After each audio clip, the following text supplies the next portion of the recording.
ഒരു സ്റ്റാൻഡും ഞാനിന്ന് ഇവിടെ പറയാൻ ആഗ്രഹിക്കുന്നില്ല. കാരണം അതൊരു വേറെ ഡിഫറെന്റ് ടോപ്പിക്കാണ്. അതുകൊണ്ട് തന്നെ പെർഫോമൻസ് മാർക്കറ്റിംഗ് എന്ന് പറയുന്ന ഒരു ക്രൈറ്റീരിയയിൽ ക്രിയേറ്റീവിന്റെ സ്ഥാനം എന്താണ്, ക്രിയേറ്റീവ് എങ്ങനെയാണ് സ്ട്രക്ചർ ചെയ്യേണ്ടത്, ക്രിയേറ്റീവിന്റെ ആർക്കിടെക്ചർ എന്താണ്, ക്രിയേറ്റീവ് എന്ന് പറയുന്നതിന്റെ ഫ്രെയിംവർക്സ് എന്താണ്, കോപ്പി റൈറ്റിംഗിന്റെ പ്രാധാന്യം എന്താണ്, ഇത്യാദി കാര്യങ്ങളൊക്കെയാണ് നമ്മളിവിടെ ഡിസ്കസ് ചെയ്യുക. അപ്പോ എത്ര പേര് ഇന്നിപ്പോ ജോയിൻ ചെയ്ത ആൾക്കാർ ക്രിയേറ്റീവ് ചെയ്യുന്നവരുണ്ടെങ്കിൽ ഒന്ന് ഹാൻഡ് റൈസ് ചെയ്താൽ കൊള്ളാം. എത്ര പേര് ഹാൻഡ് ഒന്ന് റൈസ് ചെയ്ത് കഴിഞ്ഞാൽ എനിക്കൊരു സന്തോഷമായിരുന്നു. ആരെങ്കിലും ക്രിയേറ്റീവ് ചെയ്യുന്നവരുണ്ടോ ഇന്ന് പങ്കെടുക്കുന്നതിൽ? ആരും ഹാൻഡ് റൈസ് ചെയ്യുന്നില്ല. പക്ഷെ ഉള്ളവരുണ്ടെങ്കിൽ ഒന്ന് പറയാം. അപ്പൊ ഇന്ന് ഞാൻ ഇവിടെ സംസാരിക്കാൻ പോകുന്ന കാര്യങ്ങൾ പെർഫോമൻസ് ക്രിയേറ്റീവ് എന്ന് പറഞ്ഞാൽ എന്താണ്, അതിനുള്ള സ്റ്റെപ്സ് എന്തൊക്കെയാണ്, ഏതെല്ലാം KPIs നമ്മൾ മെഷർ ചെയ്യേണ്ടതുണ്ട്, ഒരു സക്സസ്ഫുൾ ആഡ് ഉണ്ടാക്കുന്ന സമയത്ത് ശ്രദ്ധിക്കേണ്ട ചില സ്ട്രക്ചറുകൾ എന്തൊക്കെയാണ്, സൈക്കോളജി എന്ന് പറയുന്ന വിഷയത്തിന് അവിടെ എങ്ങനെ ബ്രാൻഡിലേക്ക് നമുക്ക് ഉൾപ്പെടുത്താൻ കഴിയും, കോപ്പി റൈറ്റിംഗ് ഫ്രെയിംവർക്സ് എന്തൊക്കെയാണ്, ഒരു വിന്നിങ് ആഡ്സിന് വേണ്ടിയിട്ടുള്ള ഒരു ബേസിക് ഫോർമുല എന്താണ്, സാധാരണഗതിയിൽ ക്രിയേറ്റീവ് ടെസ്റ്റിംഗ് ചെയ്യുന്ന സമയത്ത് നമ്മൾ ചോദിക്കേണ്ട കുറച്ച് ക്വസ്റ്റ്യൻസ് എന്താണ്, ആഡിന് വേണ്ടിയിട്ടുള്ള സ്ട്രാറ്റജി എന്താണ്, B2Bക്കും B2Cക്കും ടാർഗറ്റ് ഓഡിയൻസിനെ ഡിഫൈൻ ചെയ്യുന്ന സമയത്ത് വളരെ ബേസിക് ആയിട്ട് ശ്രദ്ധിക്കേണ്ട ഫോർമുലകൾ എന്താണെന്നുള്ളതൊക്കെയാണ് ഞാനിന്ന് ഇവിടെ ഡിസ്കസ് ചെയ്യാൻ പോകുന്നത്. എനിക്ക് തോന്നുന്നത് ഇത് ഒരു നല്ല സെഷനായിട്ട് മാറുമെന്ന് ഞാൻ പ്രാർത്ഥിക്കട്ടെ, നിങ്ങൾക്ക് ഉപകാരപ്പെടുമെന്നും വിശ്വസിക്കട്ടെ. ഇപ്പൊ ഞാൻ ടോപ്പിക്കിലേക്ക് കടക്കാം. പെർഫോമൻസ് ക്രിയേറ്റീവ് എന്ന് പറഞ്ഞാൽ എന്താണ്? പെർഫോമൻസ് ക്രിയേറ്റീവ് എന്ന് വെച്ചാൽ പെർഫോമൻസ് മാർക്കറ്റിംഗിന്റെ ഒരു സെക്ഷനിൽ അല്ലെങ്കിൽ അതിന്റെ ഒരു മൊഡ്യൂളിൽ പെർഫോമൻസ് ക്രിയേറ്റീവ് എന്ന് പറയുന്നതിന് നമ്മൾ പറയുക എങ്ങനെ വെച്ചാൽ അതൊരു ഡേറ്റ ഡ്രിവൺ മാർക്കറ്റിംഗിന്റെ പേഴ്സ്പെക്റ്റീവിലാണ് പെർഫോമൻസ് ക്രിയേറ്റീവിന്റെ സ്ട്രക്ചറിനെ നമ്മൾ ശ്രദ്ധിക്കുക. അപ്പൊ അവിടെ ശ്രദ്ധിക്കേണ്ട കുറച്ച് പോയിന്റുകൾ ഉണ്ട്. ഒന്നാമത്തെ point, how to deliver the right message to right amount of people or right audience set. ഞാൻ കഴിഞ്ഞ ഈ ക്ലാസ്സിൽ പങ്കെടുത്ത ആൾക്കാരുണ്ടെങ്കിൽ അവർക്ക് ഞാൻ പറഞ്ഞൊരു വാചകം, പെർഫോമൻസ് മാർക്കറ്റിംഗിന്റെ വർക്ക്ഷോപ്പ് തുടങ്ങുന്ന സമയത്ത് ഇനാഗുറേഷൻ പറഞ്ഞൊരു വാചകം ചിലപ്പോൾ ഓർമ്മ ഉണ്ടോ എന്ന് എനിക്കറിയില്ല. Unaware audience, aware audience, problem aware audience, solution aware audience എന്ന് പറയുന്ന ഒരു ഓഡിയൻസിനെ ഞാൻ അവിടെ കാണിച്ചിരുന്നു, അല്ലെങ്കിൽ ഞാൻ അവിടെ സൂചിപ്പിച്ചിരുന്നു. അപ്പൊ ആ സൂചിപ്പിച്ച ഓഡിയൻസ് തന്നെയാണ് ഇവിടെയും പറയുന്നത്.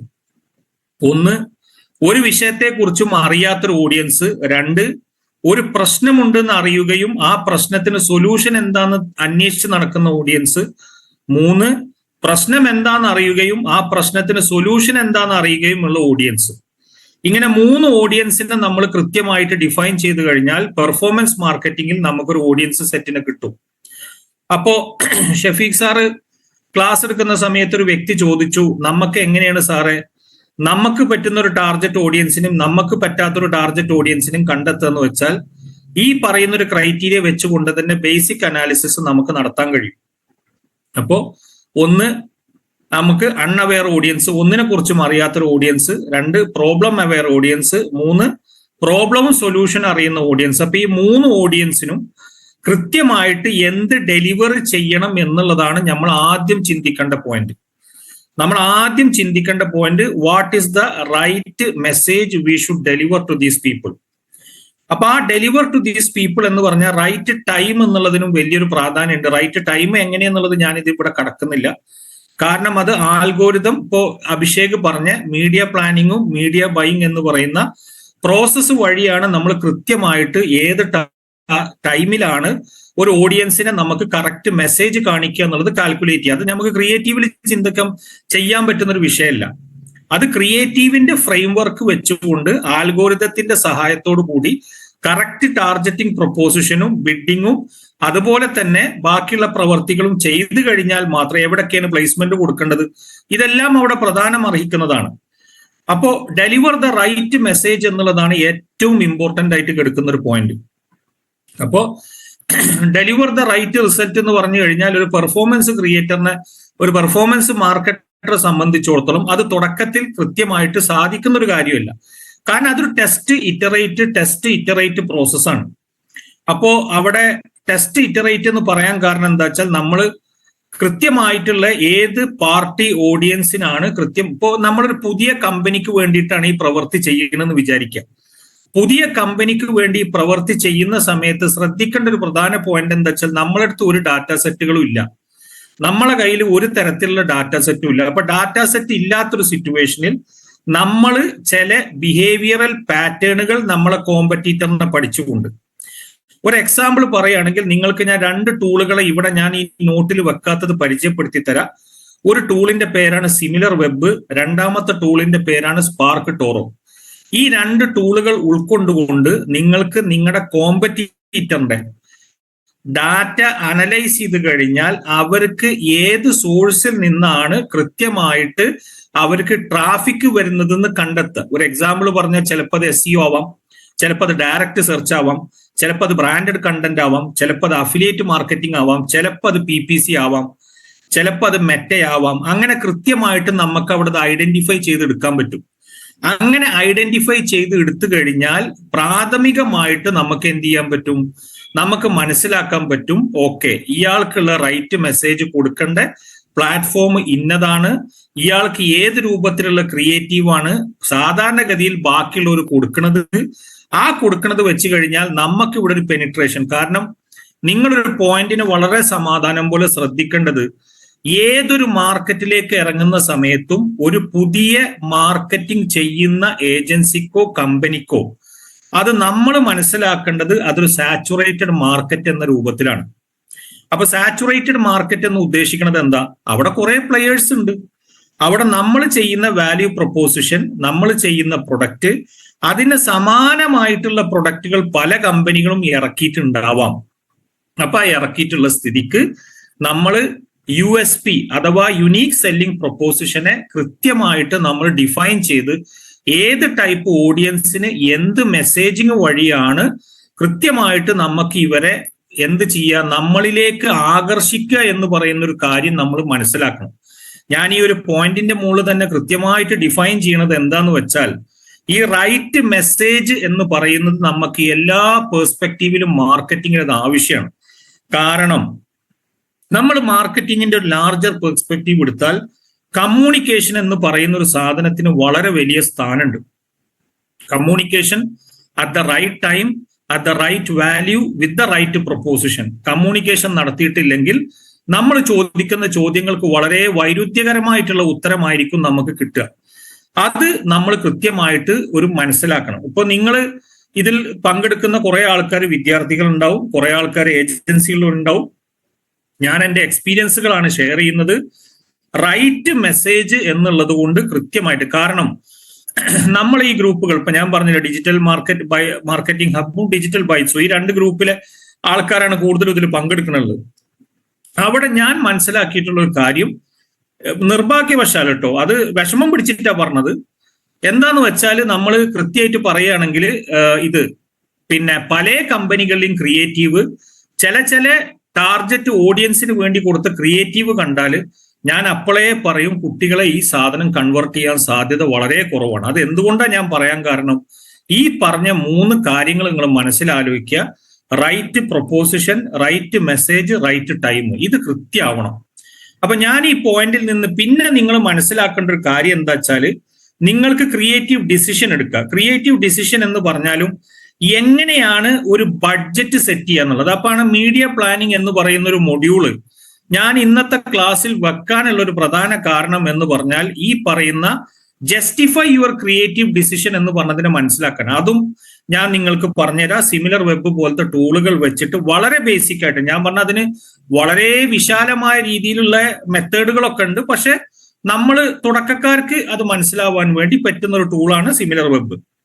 അപ്പൊ ഈ ജസ്റ്റിഫൈ ക്രിയേറ്റീവ് ഡിസിഷൻ എന്ന് വെച്ചാൽ ശരിക്ക് ബഡ്ജറ്റ് നമ്മൾ ഡിഫൈൻ ചെയ്യണം. ഓക്കെ, എനിക്ക് മെറ്റയിൽ ഇത്ര രൂപ ചെലവാക്കാം, എനിക്ക് യൂട്യൂബിൽ ഇത്ര രൂപ ചെലവാക്കാം, എനിക്ക് ഗൂഗിളിൽ ഇത്ര രൂപ ചെലവാക്കാം, ഗൂഗിളിന്റെ സെർച്ച് ആഡ് ഇത്ര, ഗൂഗിളിന്റെ ഡിസ്പ്ലേ ആഡ് ഇത്ര. ഓക്കെ, അപ്പൊ പിന്നെ അങ്ങനെ ഓരോന്നും നമുക്ക് നേറ്റീവ് ആഡിൽ ഇത്ര ഉപയോഗിക്കാം, പ്രോഗ്രാമാറ്റിക്കൽ ഞാൻ ഇത്ര. ഇതൊക്കെ നമ്മൾ എങ്ങനെ മനസ്സിലാക്കുക? റൈറ്റ് മെസ്സേജ് ഞാൻ എവിടെ കൊടുത്തു കഴിഞ്ഞാലാണ് ഈ വ്യക്തി മറിയാൻ സാധ്യത എന്ന് മനസ്സിലാക്കി കഴിഞ്ഞാൽ അതിനനുസരിച്ച് ക്രിയേറ്റീവിന്റെ ഒരു ബഡ്ജറ്റ് നമുക്ക് സെറ്റ് ചെയ്യാം.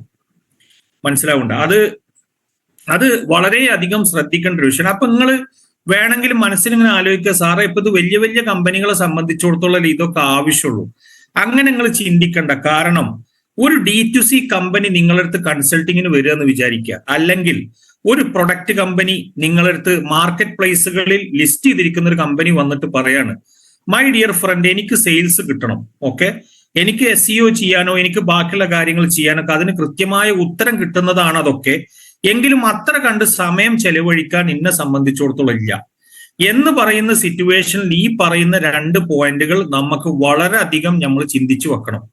കാരണം അങ്ങനെയാണ് ഇന്ന് ഇന്ത്യയിൽ കൂടുതലും കമ്പനികൾ, ഞാൻ വർക്ക് ചെയ്തിട്ടുള്ള കമ്പനികളിലൊക്കെ നല്ല ബഡ്ജറ്റുള്ള, നല്ല തോട്ട് പ്രോസസ് ഉള്ള, നല്ല രീതിയിൽ ചിന്തിക്കുന്ന കമ്പനികൾ. അപ്പൊ അതിന്റെ അർത്ഥം ചെറിയൊരു മോശക്കാരെന്നല്ല, അവർക്ക് അതിനുള്ളൊരു ടൈം കൊടുക്കാനുള്ള അവസരത്തിനുള്ള ഫണ്ട് ഉണ്ടാവും. ആ ഫണ്ട് ഉള്ളത് കൊണ്ട് തന്നെ അവരെന്ത് ചെയ്യും, ഇതിന്റെ ഒരു വേറെ പെർസ്പെക്റ്റീവിലാണ് ആ വിഷയത്തിനെ കാണുക.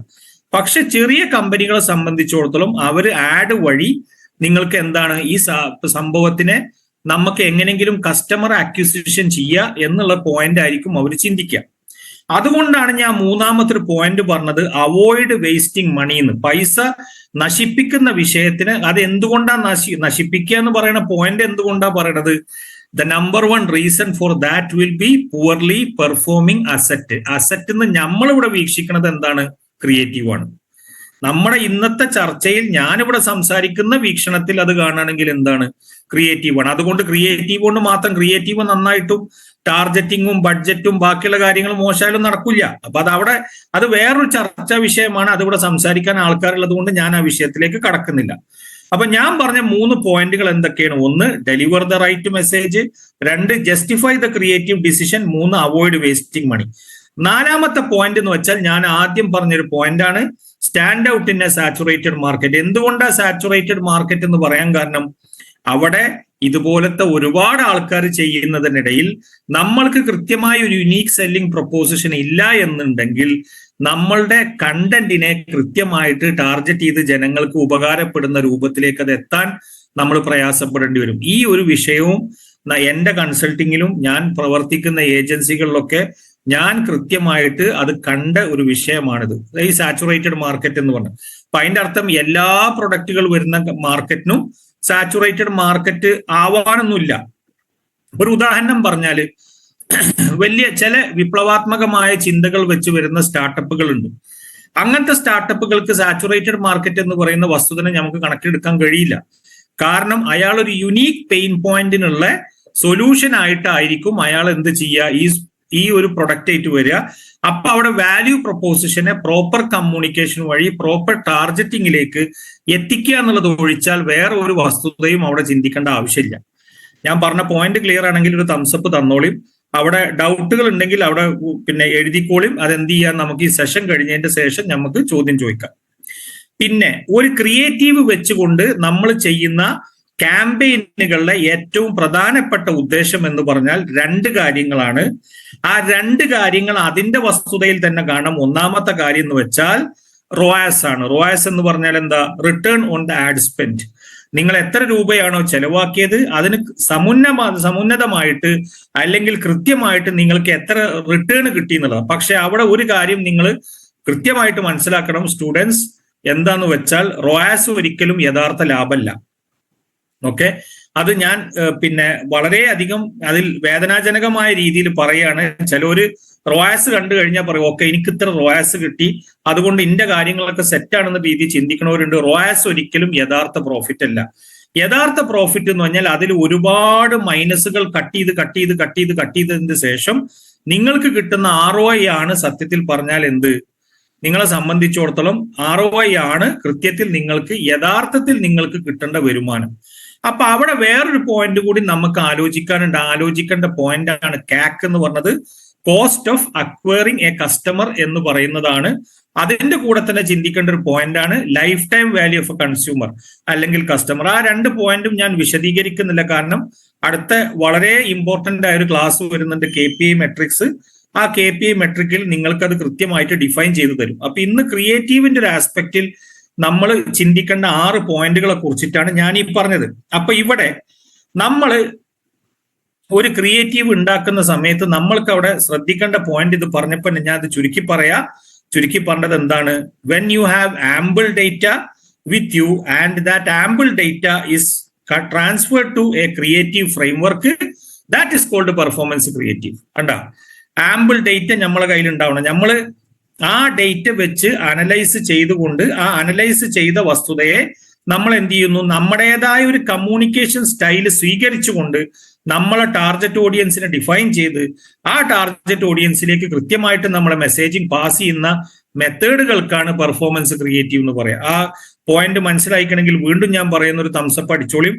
അതല്ലെങ്കിൽ നിങ്ങൾക്ക് ഡൗട്ട് ഉണ്ടെങ്കിൽ അത് മനസ്സിൽ വെച്ചോളിയും. അതെന്ത് ചെയ്യാം, നമുക്ക് എൻഡ് ഓഫ് ദ സെഷൻ നമുക്ക് ആ ഡൗട്ടിനെ ചോദിക്കാം. കാരണം ഇത് വളരെ കൃത്യമായിട്ട് നിങ്ങൾ മനസ്സിലാക്കേണ്ടതാണ്.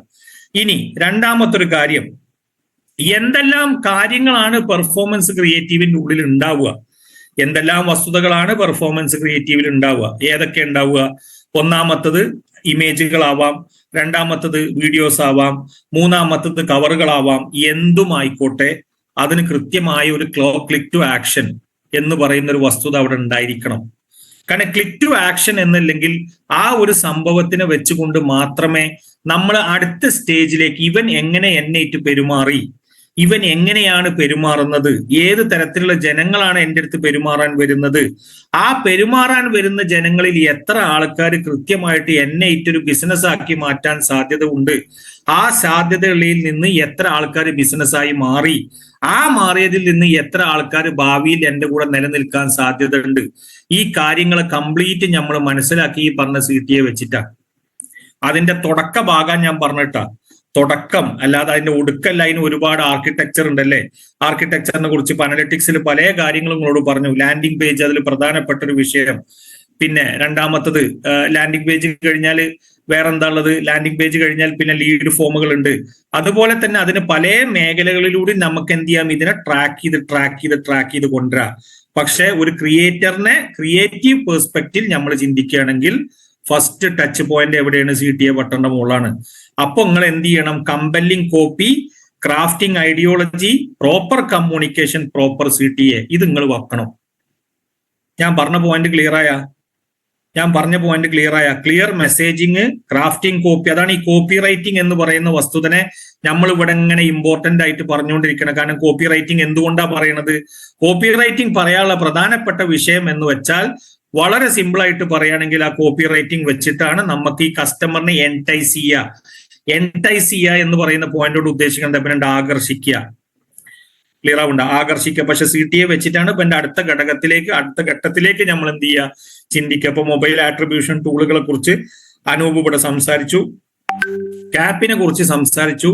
അതുപോലെ തന്നെ പല ട്രാക്കിംഗ് ടൂളുകൾ വെച്ചുകൊണ്ട് നമ്മൾ എന്ത് ചെയ്തു. പിന്നെ ഇവനക്ക്, കാരണം ഇതെന്തിനാണ് ഞാൻ ടൂളുകളെ വീണ്ടും റിപ്പീറ്റ് ചെയ്തെന്ന് അറിയുന്നത്?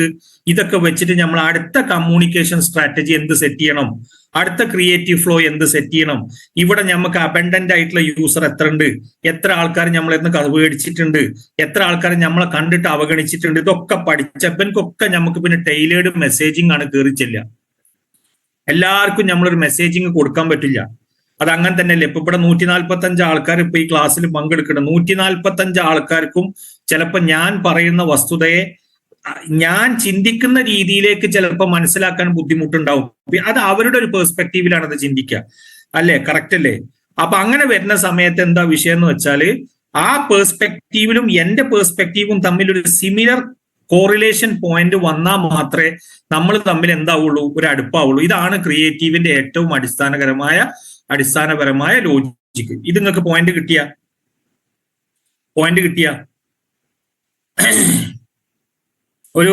ഒരു സിമ്പിൾ തന്നോളി, പോയിന്റ് കിട്ടി. ഓക്കെ. അപ്പൊ ഇവിടെ ശ്രദ്ധിക്കേണ്ട പ്രധാനപ്പെട്ട പോയിന്റുകൾ ഒരു 8 സ്റ്റെപ്പ് ഞാൻ നിങ്ങൾക്ക് പറഞ്ഞുതരാം. ആ 8 സ്റ്റെപ്പിന്റെ ലോജിക്ക് എന്താ വെച്ചാൽ പെർഫോമൻസ് ക്രിയേറ്റീവിന്റെ ഏറ്റവും ഇമ്പോർട്ടന്റ് ആയിട്ട് കിടക്കുന്ന ഒരു കാര്യമാണ് 8 സ്റ്റെപ്പുകൾ. ഓക്കെ. 8 ഒന്നല്ല, ഇഷ്ടംപോലെ സ്റ്റെപ്പുകളുണ്ട്. ഞാനിപ്പോ ഇന്ന് ക്ലാസ്സിലേക്ക് വേണ്ടി ഞാൻ മനസ്സിലാക്കിയ, എനിക്ക് കുറച്ചും കൂടി റിസൾട്ട് കിട്ടുന്നു എന്റെ എക്സ്പെരിമെന്റുകളിൽ. അതിന്റെ അർത്ഥം ബാക്കിയുള്ളവർ ചെയ്യുന്ന എക്സ്പെരിമെന്റുകളിൽ വേറെ റിസൾട്ടുകൾ കിട്ടാം. ഓക്കെ. അപ്പൊ എന്റെ എക്സ്പെരിമെന്റുകളിൽ എനിക്ക് തോന്നിയ ഒരു 8 പോയിന്റിന് ഞാൻ എന്ത് ചെയ്യാം, ഇവിടെ ഷെയർ ചെയ്യാം. ഏതൊക്കെയാണ് ആ 8 പോയിന്റുകൾ? 1, സെറ്റ് യുവർ ബെഞ്ച് മാർക്ക്. എന്താണ് ബെഞ്ച് മാർക്ക് എന്ന് പറയുന്നത്? ഹിസ്റ്റോറിക്കൽ ഡേറ്റ കിട്ടണം. അതാണ് ഞാൻ നിങ്ങളോട് സിമിലർ വെബിനെ കുറിച്ചിട്ട് ഞാൻ പറഞ്ഞത്. അതുപോലെ തന്നെ കോമ്പറ്റീറ്റർ അനാലിസിസ് ടൂളുകളെ കുറിച്ചിട്ട്, ക്രിയേറ്റീവ് സ്കെച്ചിങ് ടൂളുകളെ കുറിച്ചിട്ടും ഞാൻ ഈ ക്ലാസ്സിൽ പറയാം. അത് നിങ്ങൾ എന്ത് ചെയ്യുക, സൂക്ഷിച്ചു വെക്കുക. എന്തിനാണ് അത് സൂക്ഷിച്ചു വെക്കുന്നത്? ഇത് വെച്ചുകൊണ്ട് മാത്രമേ കുട്ടികളെ നമുക്ക് ബെഞ്ച് മാർക്ക് ഉണ്ടാക്കാൻ പറ്റുള്ളൂ. എന്തിലും ഒരു ബെഞ്ച് മാർക്ക് നമുക്ക് ഉണ്ടായിരിക്കണം. ആ ബെഞ്ച് മാർക്ക് വെച്ചുകൊണ്ട് മാത്രമാണ് കൃത്യമായിട്ട് പറഞ്ഞാൽ എങ്ങനെയാണ് ഞാൻ ചിന്തിക്കേണ്ടത് എന്ന വസ്തുത നമുക്ക് കിട്ടുള്ളൂ. നിങ്ങൾക്ക് പറഞ്ഞ പോയിന്റ് കിട്ടിയ എങ്ങനെയാണ് ഞാൻ ചിന്തിക്കേണ്ടത്, ഞാൻ എങ്ങനെ ചിന്തിക്കേണ്ടത്, എന്തിന് ചിന്തിക്കണം? ഞാന് എന്റെ പ്രൊഡക്റ്റിനെ ജനങ്ങളുടെ മുന്നിൽ പൊസിഷൻ ചെയ്യാൻ വേണ്ടി ഞാൻ എങ്ങനെ കൃത്യമായിട്ട് ചിന്തിക്കണം എന്ന് നമുക്ക് മനസ്സിലാവും. അപ്പൊ നമ്മൾ ബെഞ്ച് മാർക്ക് കിട്ടിയെന്ന് വിചാരിച്ചപ്പോൾ ബെഞ്ച് മാർക്കിന് ഞാൻ ഏതാ 2 ടൂൾ പറഞ്ഞത്? 2 ടൂളുകൾ. ഒന്ന് പറഞ്ഞത് നിങ്ങൾക്ക് സിമിലർ വെബ് ഉപയോഗിച്ചോളും, 2 സ്പാർക്ക് ടോർ ഉപയോഗിച്ചോളും. അതുപോലെ തന്നെ വേറെയും കുറെ ടൂളുകൾ ഉണ്ട്, പക്ഷെ കുറെയൊക്കെ പെയ്ഡ് ടൂളുകളാണ്, മനസ്സിലാവുണ്ട. പിന്നെ നമുക്ക് ബസ്സുമോ എന്ന് പറയുന്ന ഒരു ടൂളിനെ കുറിച്ച് ഉപയോഗിക്കാം, പക്ഷെ ബസ്സുമോ നമുക്ക് അത്രത്തോളം വിശാലമായ ഇത് തരില്ല. ഓക്കെ. പിന്നെ ഒരു കാര്യം കൂടി നിങ്ങൾക്ക് ഇവിടെ ഒരു ടിപ്പ് തരാം. നിങ്ങൾ കോമ്പറ്റീറ്ററിന്റെ ആഡുകളൊക്കെ നോക്കുന്ന ടൂളുകൾ ഞാൻ പറയുന്ന സമയത്ത് ഒന്നാമത്തെ ഈ വസ്തുതയിലേക്ക് നിങ്ങൾ ചിന്തിച്ചു വെച്ചോളി. ബെഞ്ച് മാർക്ക് ഉണ്ടാക്കാം. ഓക്കെ, അപ്പൊ സാറ് പറഞ്ഞ ഈ ടൂളുകൾ ഇതൊക്കെയാണ്. ആ ടൂളുകൾ വെച്ചുകൊണ്ട് ഓരോ മീഡിയത്തിൽ, ഓരോ മാധ്യമത്തിൽ ഞാൻ എങ്ങനെ ഇന്റെ വസ്തുവിനെ കമ്മ്യൂണിക്കേറ്റ് ചെയ്യണം എന്നുള്ളതിനെ നമുക്ക് ആലോചിക്കാം എന്ന് മനസ്സിലാക്കി വെക്കണം. പോയിന്റ് ക്ലിയർ ആയല്ലോ? രണ്ടാമത്തെ പോയിന്റ് എനിക്ക് പറയാനുള്ളത്, നമ്മളെ ടാർഗറ്റ് ഓഡിയൻസ് കൃത്യമായിരിക്കണം. അതാണ് ഞാൻ നേരത്തെ ഫസ്റ്റ് ഈ കുറച്ച് സമയം എടുത്തിട്ട് ആ കാര്യങ്ങളൊക്കെ ഉണ്ട് പറഞ്ഞത്. എന്ത്? Your creative should resonate with the right people. നിങ്ങൾ സംസാരിക്കാൻ പോകുന്ന അല്ലെങ്കിൽ നിങ്ങൾ സംസാരിക്കുന്ന മാധ്യമം എന്താണോ ആ വസ്തു നിങ്ങൾ ആഗ്രഹിക്കുന്ന ജനവിഭാഗത്തിന് താല്പര്യമുള്ളതായിട്ട് അത് മാറണം. കുട്ടികൾക്ക് നമ്മൾ ഒരുപാട് ആഡ് മെത്തേഡുകൾ മക്കളെ ഇവിടെ ഇപ്പൊ നോക്കും. ഏതൊക്കെ ആഡ് മെത്തേഡുകൾ ഏതൊക്കെ സാഹചര്യത്തിൽ നമുക്ക് മറിക്കാൻ പറ്റുന്നു ഇവിടെ നോക്കാം. പെർഫോമൻസിന്റെ ഭാഗത്തിൽ മാത്രം, ബ്രാൻഡിന്റെ വസ്തുതയിലല്ല സംസാരിക്കുന്നത്, പെർഫോമൻസിൽ മാത്രം. നിങ്ങൾക്ക് ക്ലിയർ ആയ? Define your target audience. ഉദാഹരണം പറഞ്ഞ 8 മുതൽ 13 വയസ്സ് വരെയുള്ള കുട്ടി, 12 മുതൽ 16 വയസ്സ് വരെയുള്ള കുട്ടി, 16 മുതൽ 21 വയസ്സ് വരെയുള്ള കുട്ടി, 21 വയസ്സ് വരെയുള്ള യുവാവ്, 21 വയസ്സ് മുതൽ 28 വയസ്സ് വരെയുള്ള ഒരു യുവാവ്, 28 മുതൽ 35 വയസ്സ് വരെയുള്ള ഒരു യുവാവ്. ഞാൻ 35 യുവാവ് എന്ന് പറയാൻ കാരണം എന്താ അറിയോ? ഇപ്പോഴത്തെ കണക്കിൽ 45 വരെ യുവാവാണത്രേ. അങ്ങനെ പറഞ്ഞുകൊണ്ടാണ്. അത് 45 കഴിഞ്ഞാലാണ് അത്ര മധ്യവയസ്കൻ, പിന്നെ 65 കഴിഞ്ഞാലാണ് അത്ര വൃദ്ധൻ എന്ന് പറയുന്ന ഒരു കാറ്റഗറിക്ക്. ഒരു 70 വരുമ്പോഴാണ് അത്ര വൃദ്ധൻ വരിക. അപ്പൊ ഞാനിപ്പോ ഒരു 40 കഴിഞ്ഞോണ്ട് ഇപ്പോൾ യുവാവ് എന്ന് പറയാനൊരു ആഗ്രഹമുണ്ട്. അതുകൊണ്ടാണ് ഇപ്പൊ ഇതിനെ എടുത്തെടുത്ത് പറയുന്നത്. ഓക്കെ, അപ്പൊ ഡിഫൈൻ യുവർ ടാർഗറ്റ് ഓഡിയൻസ്. പക്ഷെ ഇവിടെ വലിയൊരു പോയിന്റ് നിങ്ങൾ മനസ്സിലാക്കേണ്ടതുണ്ട്. എന്താ പോയിന്റ് എന്ന് പറയുന്നത്? നിങ്ങൾക്ക് ഈ യുവാവ് വൃദ്ധൻ എന്നൊക്കെ പറയുന്ന സമയത്ത് നിങ്ങൾ ശ്രദ്ധിക്കേണ്ട ഒരു പോയിന്റ് എന്താ വെച്ചാൽ, 28 വയസ്സായ യുവാവ് ചിന്തിക്കുന്നതും 16 വയസ്സായ യുവാവ് ചിന്തിക്കുന്നതും തമ്മിൽ വളരെ വലിയ അന്തരം ഉണ്ടാവും. അതാണല്ലോ ഇപ്പൊ സ്നാപ്ചാറ്റ് എന്ന് പറയുന്ന ഒരു പ്ലാറ്റ്ഫോമിനെ നമ്മൾ എടുക്കുക. അവിടെ ശരിക്ക് പറയുകയാണെങ്കിൽ നമ്മൾക്ക് ഒരു 8 വയസ്സ് മുതൽ അല്ലെങ്കിൽ ഒരു 12 വയസ്സ് മുതൽ ഒരു 18 വയസ്സോ 21 വയസ്സോ വരെയുള്ള ഒരു യുവാവ്, ആ യുവാവ് എങ്ങനെയാണ് ഒരു വസ്തുവിലേക്ക് ആകർഷിക്കപ്പെടുക എന്നുള്ളതിന്റെ ആ ഐറ്ററേഷൻസ് അല്ലെങ്കിൽ ടച്ച് പോയിന്റുകളാണ് സ്നാപ്ചാറ്റിൽ കൃത്യമായിട്ട് വെച്ചിരിക്കുന്നത്. എനിക്ക് ആ പോയിന്റ് കിട്ടിയ നമ്മളിപ്പോ ഒരു പ്ലാറ്റ്ഫോമിനെ പറയാൻ, അല്ലെങ്കിൽ മെറ്റയാണെങ്കിൽ മെറ്റയുടെ ഇൻസ്റ്റാഗ്രാം എങ്ങനെയാണ് ഒരു വസ്തുവിലേക്ക് ടച്ച് പോയിന്റ് കിട്ടുക. അവിടെ ഈ പറഞ്ഞ പോലെ 13 വയസ്സ് മുതലാണെങ്കിലും 13 വയസ്സ് കണക്കാണെങ്കിലും ഒരു ഇൻസ്റ്റാഗ്രാമിനെ സംബന്ധിച്ചിടത്തോളം ഞങ്ങൾ പഠിച്ച പാഠം അനുസരിച്ച് ഒരു 16-17 മുതൽ ഏകദേശം ഒരു 25 വയസ്സ് വരെയുള്ള ആൾക്കാരാണ് കൃത്യമായിട്ട് അതിന്റെ മുകളിൽ ഇങ്ങനെ ഇന്ററാക്ട് ചെയ്യാൻ ശ്രമിക്കുക. അപ്പൊ അതിന്റെ അർത്ഥം സ്നാപ്പ് അവിടെ ഇല്ല എന്നല്ല. സ്നാപ്പിന് ഒരു 28-32 വയസ്സ് കഴിഞ്ഞാൽ സ്നാപ്പിന്റെ ആയുസ് കഴിഞ്ഞു. സ്നാപ്പിന് അത്രേ ഉദ്ദേശിക്കുള്ളൂ. പക്ഷെ സ്നാപ്പ് അവിടെ അതാണ് ഞാൻ പറഞ്ഞത്, ടാർഗറ്റ് ഓഡിയൻസ്. ഇപ്പൊ നിങ്ങൾ ഗൂഗിളിൽ എവിടെ സമീപിക്കേണ്ടത്? നിങ്ങൾ ഗൂഗിൾ ആഡ്സിലാണോ, ഡിസ്പ്ലേ ആഡ് ആണോ, അതല്ല ഈ പറഞ്ഞ യൂട്യൂബ് ആണോ? ഇതൊക്കെ നമ്മൾ ക്രിയേറ്റീവിനെ കുറിച്ച് സംസാരിക്കണ വെച്ചാലും ക്രിയേറ്റീവ് വെക്കാളൊരു ചുമരില്ല. ആ ചുമരാണ് എന്ത് പ്ലാറ്റ്ഫോം. അപ്പൊ നമ്മൾ ഈ വസ്തുവിനെ കൃത്യമായിട്ട് നമ്മൾ ലോജിക്കലി കാണണം.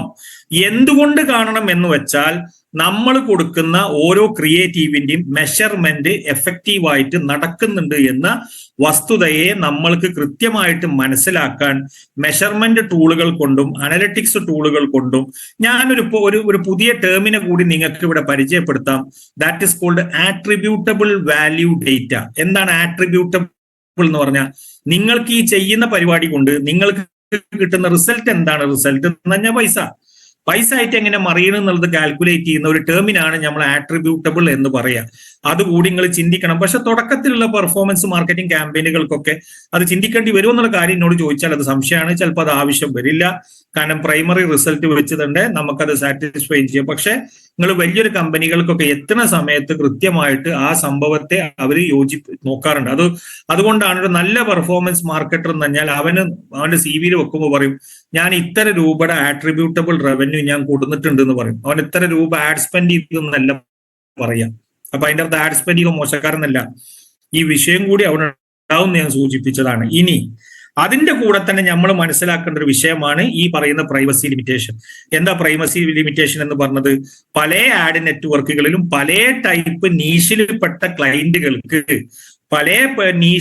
ക്ലയന്റുകൾക്കും പലതരത്തിലുള്ള ക്രിയേറ്റീവും പലതരത്തിലുള്ള മെസ്സേജിങ്ങും നമ്മൾക്ക് എന്ത് ചെയ്യാൻ പറ്റില്ല, പല സ്ഥലങ്ങളിലും ഉപയോഗിക്കാൻ പറ്റില്ല. ഇപ്പൊ നിങ്ങളടുത്ത് തന്നെ വന്നിട്ടുണ്ടാവും, നമ്മളെ ഗ്രൂപ്പിൽ തന്നെ പല ഗ്രൂപ്പുകളിലും ഞാൻ കണ്ടിട്ടുണ്ട്, സാറേ ഞാനൊരു ഇന്ന ഹെൽത്ത് പില്ല്, അല്ലെങ്കിൽ ഇന്ന ഒരു മൂഡ് സ്റ്റെബിലൈസിങ് പില്ല്, അല്ലെങ്കിൽ ഡിപ്രഷന്റെ അല്ലെങ്കിൽ ഈ പറയുന്ന സെക്ഷുവൽ റിജുവിനേഷൻ സംഭവം, ഇതൊക്കെ എനിക്ക് മാർക്കറ്റ് ചെയ്യാൻ കഴിയുന്നില്ല. അപ്പൊ ഇതിന് ഏത് പ്ലാറ്റ്ഫോമാണ് ഞാൻ ഉപയോഗിക്കുക? അങ്ങനെ ഇപ്പൊ ഇന്ന് ക്ലാസ്സിൽ പങ്കെടുക്കുന്ന ഒരു വ്യക്തി ഈ പറഞ്ഞ ഒരു ബിറ്റ്കോയിന്റെ വിഷയമായിട്ട് എനിക്ക് ഒരിക്കൽ എൻ്റെ അടുത്ത് വന്നിട്ട്, ബിറ്റ്കോയിനോട് സമാനമായിട്ടുള്ള ICO എന്ന് പറയും, ഇനീഷ്യൽ കോയിൻ ഓഫറിംഗ്.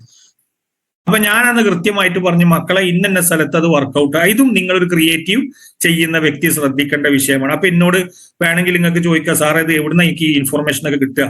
ഇൻഫർമേഷൻ സാധാരണഗതിയിൽ അതിന്റെ ഡിസ്കഷൻ ഫോറംസ് ഉണ്ട്. ആ ഡിസ്കഷൻ ഫോറങ്ങളൊക്കെ കിട്ടും. ഞാൻ നമ്മുടെ ക്ലാസ്സിന്റെ ശേഷമാണ് പറയാം. അതിന്റെ കൂടെ തന്നെ നിങ്ങൾ ഡിസ്കോഡ് എന്ന് പറയുന്ന കമ്മ്യൂണിറ്റികളെ കൃത്യമായിട്ട് ഫോളോ ചെയ്യാൻ ശ്രമിക്കുക. ഡിസ്കോഡ് എന്ന് വളരെയധികം ഇങ്ങനത്തെ കാര്യങ്ങൾ ചർച്ച ചെയ്യുന്ന, റെഡിറ്റിലും ഇങ്ങനത്തെ കാര്യങ്ങൾ ചർച്ച ചെയ്യുന്ന ഒരുപാട് ഹാൻഡിലുകൾ ഉണ്ട്. അത് ഫോളോ ചെയ്യാം. പിന്നെ ഇതിന്റെ കൂടെ തന്നെ നിങ്ങൾ ശ്രദ്ധിക്കേണ്ട ഒരു വിഷയമാണ് ഈ പറയുന്ന പോയിന്റ്. ഞാൻ എന്തിനാണ് ഈ ക്രിയേറ്റീവ് ചെയ്യുന്നത്? എന്ത് മെഷറബിൾ പോയിന്റിനെയാണ് ഞാൻ ഇൻഡിക്കേറ്റ് ചെയ്യുന്നത്? എന്ത് ക്യാമ്പയിന്റെ ഗോളാണ് ഞാൻ ഈ ക്രിയേറ്റീവ് കൊണ്ട് സാറ്റിസ്ഫൈ ചെയ്യാൻ പോകുന്നത്? ഇതുകൊണ്ട് എനിക്ക് കിട്ടാൻ സാധ്യതയുള്ള റിസൾട്ടുകൾ എന്തൊക്കെയാണ്? ഇത് നമ്മൾ ആലോചിക്കണം. ഫോർ എക്സാമ്പിൾ പറഞ്ഞാൽ, ഞാൻ ചെയ്യുന്നത് കൊണ്ട് CTR ആണോ, CTR വർദ്ധിക്കുകയാണോ, കൺവേർഷൻ റേറ്റ് വർദ്ധിക്കുകയാണോ, ROAS മാത്രമാണോ? ഇങ്ങനെ നമ്മൾ ആലോചിച്ചു നോക്കണം. അത് ഷംസിന്റെ ക്ലാസ് കൂടി കഴിഞ്ഞാൽ നിങ്ങൾക്ക് അത് കൃത്യമായിട്ട് പോയിന്റ് കിട്ടും. ഓക്കെ, ഞാൻ ചിന്തിക്കേണ്ടത് CTR ആണ്, ഈ സ്റ്റേജിൽ ഞാൻ ചിന്തിക്കേണ്ടത് CTR ആണ്, ഞാൻ ചിന്തിക്കേണ്ടത് കൺവേർഷൻ റേറ്റ് ആണ്, ഞാൻ ചിന്തിക്കേണ്ടത് ഇപ്പോൾ ROAS മാത്രമാണ്. അത് നിങ്ങൾക്ക് ഷംസിന്റെ ക്ലാസ് കഴിഞ്ഞാൽ കിട്ടും. പക്ഷെ ചില ആഡുകൾ വെച്ചുകൊണ്ട് നമുക്ക് എന്ത് ചെയ്യാം, ഇപ്പൊ അതിന്റെ പ്രിലിമിനറി ഡിസ്കഷൻ നടത്താം. എല്ലാവരും എനർജറ്റിക് അല്ലേ? എല്ലാവരും ഹാപ്പി അല്ലേ? എല്ലാവരും ഓക്കെ അല്ലേ? എല്ലാവരും ഓക്കെ. അപ്പൊ ഊണ് കഴിച്ചതിന്റെ ഒരു ക്ഷീണം എല്ലാവരുടെ അടുത്തും ഉണ്ട് തോന്നണം. അതാണ് ഓക്കെ. എന്നാ പക്ഷെ ഇമോട്ടിക്കോണ് കാര്യമായിട്ട് വരുന്നുണ്ട്. Thank you. അപ്പൊ നമ്മൾ ചിന്തിക്കേണ്ട അടുത്ത പോയിന്റ്, നമുക്ക് സമയം കുറവായതുകൊണ്ട് സ്പീഡാക്കാം. KPIs നമ്മൾ മെഷർ ചെയ്ത്, അപ്പൊ ഞാൻ വീണ്ടും ഒന്നുകൂടി റിപ്പീറ്റ് ചെയ്യുക. എന്തൊക്കെ പോയിന്റ് പറഞ്ഞത്? ബെഞ്ച് മാർക്കുകളെ സെറ്റ് ചെയ്യുക, ടാർഗറ്റ് ഓഡിയൻസിനെ ഡിഫൈൻ ചെയ്യുക, പ്രൈവസി ലിമിറ്റേഷൻസിനെ കണ്ടെത്തുക, KPIsനെ ഡിഫൈൻ ചെയ്യുക. അത് കഴിഞ്ഞാൽ നമ്മൾ ചെയ്യേണ്ടത് പെർഫോമൻസ് ക്രിയേറ്റീവിൽ എന്താ അടുത്ത പോയിന്റ് എന്ന് വെച്ചാൽ, ഇതിനെ മെഷർ ചെയ്യാനുള്ള അനലിറ്റിക്കൽ ടൂളുകൾ സ്കെച്ച് ചെയ്യുക. മെഷർ ചെയ്യാനുള്ള അനലിറ്റിക്കൽ ടൂളുകൾ ഓരോ ടച്ച് പോയിന്റ് വരുന്ന സ്ഥലത്തും നമ്മൾ എന്ത് ചെയ്യുക, ഇതിനെ ആർക്കിടെക്ചറിനെ സെറ്റ് ചെയ്ത് കൊടുക്കുക. അതാണ് അനൂപിന്റെ ക്ലാസ് എന്ന് വെക്കാൻ കാരണം. അതാണ് മീഡിയ പ്ലാനിങ്ങിന്റെ ക്ലാസ് എന്ന് വെക്കാൻ കാരണം. കാരണം ഒരു പെർഫോമൻസ് മാർക്കറ്റർ എന്ന് പറഞ്ഞാൽ അയാൾ സത്യത്തിൽ ഞാൻ പറയാം എന്താ വെച്ചാൽ, അയാൾ ഒരു ഷെഫാണ്, സൂഷെഫാണ്, അയാൾ ജ്യൂസ് മേക്കറാണ്, എല്ലതുമാണ്. അങ്ങനത്തെ ഒരു മനുഷ്യർക്ക് മാത്രമാണ്. എന്നാൽ അയാൾക്ക് ബിസിനസ് പെർസ്പെക്റ്റീവ് അറിയുന്ന ഒരാളുമാണ്, ആൾ മാർക്കറ്റ് റിസർച്ചറാണ്. ഇങ്ങനത്തെ ഒരു വ്യക്തിക്ക് മാത്രമേ നല്ലൊരു പെർഫോമൻസ് മാർക്കറ്റർ ആവാൻ സാധിക്കുള്ളൂ. നിങ്ങൾക്കൊക്കെ അങ്ങനത്തെ സാധ്യതകൾ ഉണ്ടെന്ന് ഞാൻ വിശ്വസിച്ചുകൊണ്ട് ഞാൻ അടുത്ത ഘട്ടത്തിലേക്ക് കടക്കാം. അടുത്ത ഘട്ടം എന്താ വെച്ചാൽ, A/B ടെസ്റ്റിംഗ് എന്ന് പറയുന്ന വസ്തുതയെ നിങ്ങൾ എന്ത് ചെയ്യണം, അതിനൊരു ബെഞ്ച് മാർക്ക് സെറ്റ് ചെയ്യണം. A/B ടെസ്റ്റിംഗ് എന്ന് പറഞ്ഞത് എന്തുകൊണ്ടാണ്? A/B ടെസ്റ്റിംഗ് എന്ന് പറഞ്ഞത് ചെയ്യേണ്ട വസ്തുത A/B എന്താന്ന് പറയാം. നിങ്ങൾ ഒരു ഓഡിയൻസിന് ഒരേ മെസ്സേജിങ് കൊണ്ട് ഒരേ പ്ലാറ്റ്ഫോമില് നിങ്ങൾ വ്യത്യസ്തമായ ആശയങ്ങൾ ഒരേ സമയത്ത് സംവദിക്കാൻ ഉപയോഗിക്കുക. അപ്പൊ ഒരു ടോപ്പിക്ക് ഒരു ഓഡിയൻസ് ഒരേ ഇതിലേക്ക് തന്നെ 2 കോലത്തിൽ കൊടുക്കുക. ഇതിൽ ഏതാണ് ഇവൻക്ക് ഏറ്റവും കൂടുതൽ അനുയോജ്യമായത് എന്ന് ചിന്തിക്കുക. ക്ലിയർ ആവണ്ട? ഏതാണ് ഇവൻക്ക് ഏറ്റവും അനുയോജ്യം? ചിലപ്പോ നീല കളറിൽ ഉണ്ടാവുന്ന പോസ്റ്റർ ആവാം, ചിലപ്പോൾ പൊസിഷൻ കണ്ടന്റ് കൊടുക്കുന്നിടത്തുള്ള വ്യത്യാസം ഉണ്ടാവും, ചിലപ്പോൾ കോപ്പിയിൽ വ്യത്യാസം ഉണ്ടാവും. പക്ഷെ റൈറ്റ് ഒരേ ഓഡിയൻസിന് ഒരേ പ്ലാറ്റ്ഫോമിൽ ഒരേ ടാർഗറ്റിനാണ് നമ്മളിത് കൊടുക്കുന്നത്. 2 വ്യത്യസ്തമായ ആശയങ്ങളിൽ കൊടുക്കുമ്പോൾ ആ ആശയത്തിൽ ഏതാണ് ഏറ്റവും അനുയോജ്യമായിട്ട് ആൽഗോരിതത്തിന് പ്ലാറ്റ്ഫോം വഴി കൃത്യമായിട്ട് നമ്മൾ ആഗ്രഹിക്കുന്ന ഓഡിയൻസിലേക്ക് അതങ്ങോട്ട് നുഴഞ്ഞു കയറാനുള്ള അവസരമുള്ളത് എന്ന് പഠിക്കലാണ് A/B ടെസ്റ്റ്. ക്ലിയർ ആയ ആ നുഴഞ്ഞു കയറാൻ നമ്മൾ ആൽഗോരിതത്തിന് എന്ത് ചെയ്യണം? പെനിട്രേറ്റ് ചെയ്യാനുള്ള ഒരു മെത്തഡോളജി ഉണ്ടെന്ന് ഉറപ്പിക്കുന്നതാണ് A/B ടെസ്റ്റ്. നിങ്ങൾക്ക് ക്ലിയർ ആയ? ഒരു തംസപ്പ് തന്നോളി ക്ലിയർ ആയിക്കണമെങ്കിൽ. അത് എന്തിനു വേണ്ടിയിട്ടാണ് ചെയ്യുന്നത്? ആ ചെയ്യുന്ന വസ്തുതയുടെ പേരാണ് CRO. CRO എന്ന് പറഞ്ഞാൽ എന്താ? Conversion rate optimisation. എത്രത്തോളം നിങ്ങൾ ചെയ്യുന്ന ക്രിയേറ്റീവ് കൊണ്ട്, നിങ്ങൾ ഉണ്ടാക്കുന്ന ലാൻഡിംഗ് പേജ് കൊണ്ട്, നിങ്ങളെ ടച്ച് പോയിന്റുകൾ കൊണ്ട് മാക്സിമം ആൾക്കാരെ കൺവേർട്ട് ചെയ്യാനുള്ള പ്രക്രിയ നിങ്ങൾ സെറ്റ് ചെയ്തിട്ടുണ്ട് എന്ന് ഉറപ്പുവരുത്തുന്നത് എവിടുന്നാണ്? ഈ A/B ടെസ്റ്റിംഗ് മുതലാണ്. ക്ലിയർ ആവണ്ട? അപ്പൊ A/B ടെസ്റ്റിംഗ് മാത്രമല്ല അതിന്റെ അവസാന വാക്കട്ടെ. A/B ടെസ്റ്റിംഗ് ആണ് അതിന്റെ തുടക്കം. മനസ്സിലായ? A/B ടെസ്റ്റിംഗ് ആണ് അതിന്റെ തുടക്കം. അപ്പൊ CRO ആക്കാൻ വേണ്ടി അപ്പൊ എന്തിനാണ് നമ്മൾ ഇത് ചെയ്യുന്നത്? These controlled experiments compare different version of your creative to understand what leads to better experience and better result. ഇതാണ് സത്യത്തിൽ എന്ത് ചെയ്യുക? നമ്മൾ ചെയ്യുന്ന ഈ പ്രക്രിയയുടെ സംഭവം. അത് കഴിഞ്ഞാൽ മെഷർ ആൻഡ് ഒപ്റ്റിമൈസ്.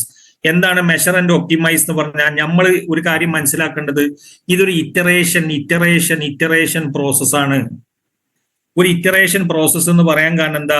ചിലപ്പോ ഒരു കൂട്ടർക്ക് വിജയിച്ച ക്രിയേറ്റീവ്, ടാർഗറ്റിങ്, പൊസിഷന്, പ്ലേസ്മെന്റ് വേറൊരു വ്യക്തിക്ക് ചിലപ്പോൾ അത് വിജയിച്ചോളണം എന്നില്ല. അതും ഞാൻ നിങ്ങൾക്കൊരു കാര്യം പറഞ്ഞുതരാം. നമ്മൾ ചെയ്യണ അക്കൗണ്ട് വെച്ചിട്ടും അതിലൊരു വ്യവസ്ഥ ഉണ്ട്. ഉദാഹരണം പറഞ്ഞാൽ നമ്മൾ ഏജൻസി അക്കൗണ്ട് ആണ്, അതുപോലെ തന്നെ ലാർജ് ബഡ്ജറ്റ് സ്പെൻഡ് ചെയ്ത അക്കൗണ്ട് ആണ്, നമ്മളതൊരു പുതിയ അക്കൗണ്ട്, ഇതൊക്കെ വസ്തുതയാണ്. അതാണ് ഞാൻ ഗ്രൂപ്പിൽ ചിലവരൊക്കെ സാധനം കണ്ടു കഴിഞ്ഞാൽ കാണാം എപ്പോഴും റിജക്ഷൻ. അപ്പൊ എനിക്ക് തോന്നും ഇവർ ചെയ്യണം. അപ്പൊ ഞാൻ ചോദിക്കും, കുട്ടി അതിൽ എത്ര ഉറുപ്പിയുടെ പൈസ നിങ്ങൾ ചെലവാക്കിയിട്ടുണ്ട്, എത്ര രൂപ മുന്നങ്ങൾ ചെലവാക്കിയിട്ട്? അപ്പൊ എന്നോട് പറയും, സാറേ ഇത് പുതിയ അക്കൗണ്ട് ആണ്, ഇതിലധികം പൈസ ഞങ്ങൾ അതെന്താ സംഭവിച്ച? ആൽഗോരിതം അതിന്റെ ഡേറ്റ പോയിന്റുകൾ, സിഗ്നലുകൾ, പ്രിഫറൻസുകൾ ആൽഗോരിതം പഠിച്ചിട്ടില്ല. അങ്ങനെ പഠിക്കാതിരിക്കുന്ന സമയത്ത് എന്താ വെച്ചാൽ ഈ വസ്തു ക്ലിയർ ആയിട്ട് മനസ്സിലാവില്ല. ആൽഗോരിതത്തിന് അത് മനസ്സിലാവില്ല. അതിന്റെ അർത്ഥങ്ങൾക്ക് പുതിയ അക്കൗണ്ടിൽ ചെയ്യണ്ടെന്നല്ല, ചെയ്യണ സമയത്ത് നിങ്ങൾ ഒന്നും കൂടി കെയർഫുൾ ആവണം എന്നാണ് പറഞ്ഞതിന്റെ ഉദ്ദേശം.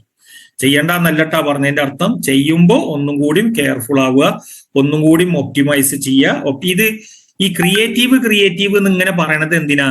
ഒരു കാര്യങ്ങൾ മനസ്സിലാക്കേണ്ടത്, മെറ്റ ആയിക്കോട്ടെ, ഗൂഗിൾ ആയിക്കോട്ടെ, നേറ്റീവ് ആഡ്സ് ആയിക്കോട്ടെ, പ്രോഗ്രാമാറ്റിക് ആയിക്കോട്ടെ, ഏത് പ്ലാറ്റ്ഫോം ആയിക്കോട്ടെ സുഹൃത്തുക്കളെ, എത്രത്തോളം നിങ്ങളുടെ ടാർഗറ്റിംഗ് ഓപ്ഷൻസിനെ കൺട്രോൾ ചെയ്ത് കൊണ്ടുവരിക എന്നുള്ളത് പല issues, privacy issue, policy issue കൊണ്ടാണ് ഇപ്പോൾ ഇങ്ങനെ ആൽഗോരിതംസ് കൂടുതൽ. എന്താ വെച്ചാൽ അവരെന്ത് ചെയ്യണത്? അഡ്വാൻറ്റേജ് പ്ലസ് അല്ലെങ്കിൽ അങ്ങനത്തെ പെർഫോമൻസ് മാക്സ് പോലത്തെ.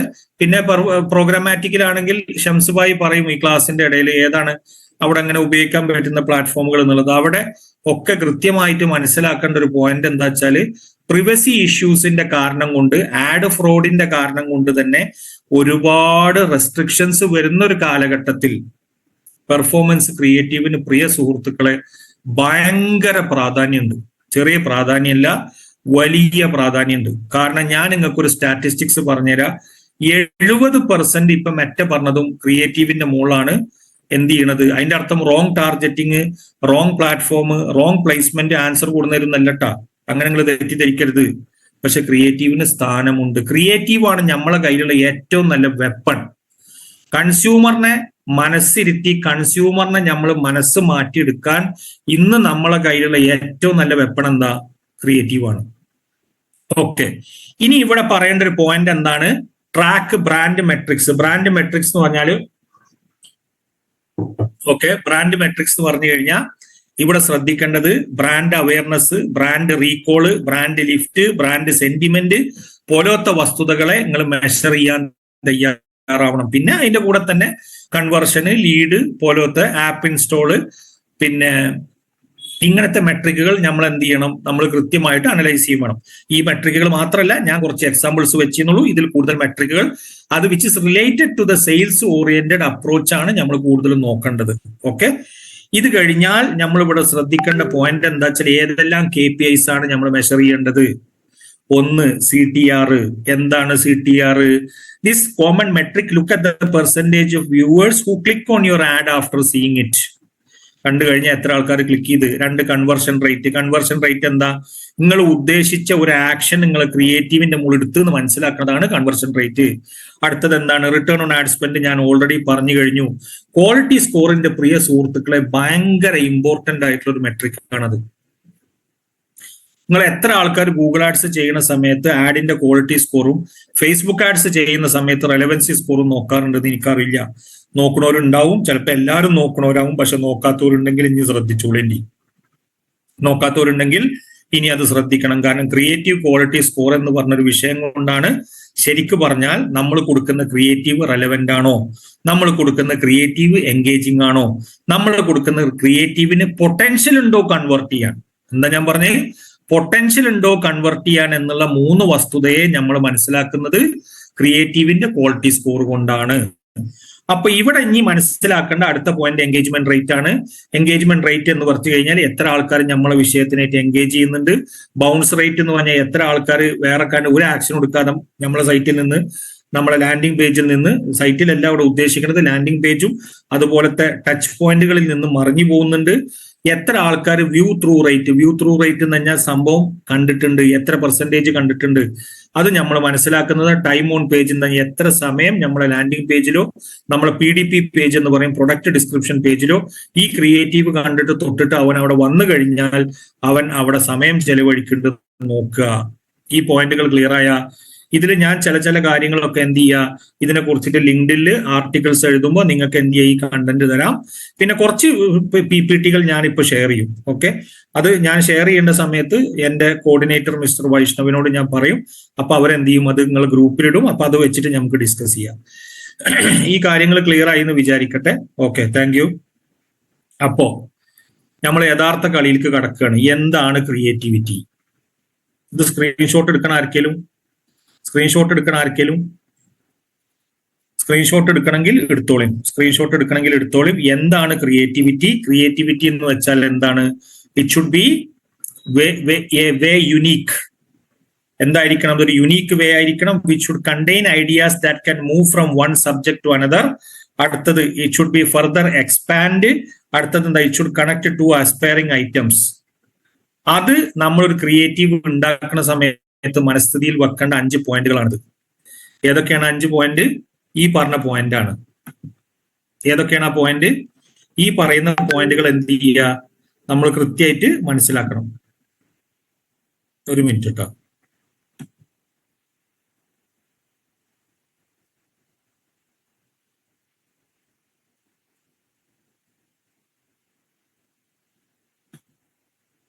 ഓക്കെ, അപ്പോ പിന്നെ can you please share this PDF after class? ചില PDFകൾ സുഹൃത്തെ ഞാൻ ഷെയർ ചെയ്യുന്നുണ്ട്. തീർച്ചയായിട്ടും ഞാൻ ഷെയർ ചെയ്യുന്നുണ്ട്. ചില PDFകൾ അത് നിങ്ങൾക്ക് വളരെ എഫക്റ്റീവായ PDF ആണ്. ഇതിന്റെ കാര്യങ്ങൾ ഞാൻ ലിങ്ക്ഡിൽ പോസ്റ്റ് ചെയ്യും. ഈ കണ്ടന്റുകളെല്ലാം ഞാൻ ലിങ്ക്ഡിൽ ഓരോ ദിവസമായിട്ട് പോസ്റ്റ് ചെയ്യും. നിങ്ങൾ അവിടുന്ന് അതിനെ എക്സ്ട്രാക്ട് ചെയ്തെടുത്തോളും. പക്ഷെ ബാക്കിയുള്ള കാര്യങ്ങൾ തീർച്ചയായിട്ടും ഞാനിപ്പോൾ കുറച്ച് കണ്ടന്റ് ഉണ്ട്, വളരെ നല്ല കണ്ടന്റുകൾ. ആ കണ്ടന്റ് ഇപ്പൊ തന്നെ ഞാൻ എന്ത് ചെയ്യാം, നമുക്ക് ക്ലാസ്സിന്റെ ഇടയിൽ ചെയ്യാം. ഓക്കെ, അത് ഇവിടെ ശ്രദ്ധിക്കുക. നല്ലൊരു ചോദ്യമാണ് അദ്ദേഹം ചോദിച്ചത്. താങ്ക് യു, ഞാൻ ചെയ്യാം. പിന്നെ അടുത്ത ഷംസ് ഭായി, ഇവിടെ ഞാൻ എന്റെ സ്ക്രീൻ എടുത്തു കൊടുത്ത എന്തെങ്കിലും പ്രശ്നമുണ്ടോ? ഇല്ല, കറക്റ്റ് ആണ്. എവിടെ കാണിക്കുന്ന സ്ലൈഡാണ് ഇപ്പൊ കാണുന്നത്. അല്ല അങ്ങനെയല്ല, ഞാൻ ആ സ്ലൈഡിലാണ് എനിക്ക് കിട്ടാത്ത. ഒരു മിനിറ്റ്, ഞാൻ അതിലിടക്ക് എന്തോന്ന് ഒരു സംഭവം ഒറ്റ വിപിൻ സാറ് വന്നിട്ടുണ്ട്, പക്ഷെ പാനലിസ്റ്റിക്ക് ആഡ് ചെയ്തിട്ടില്ല. ഞാൻ നോക്കിക്കൊണ്ടിരിക്കുകയാണ്, എന്റെ ബാക്കിലാണല്ലോ. ആരാണ് വിപിൻ സാറ്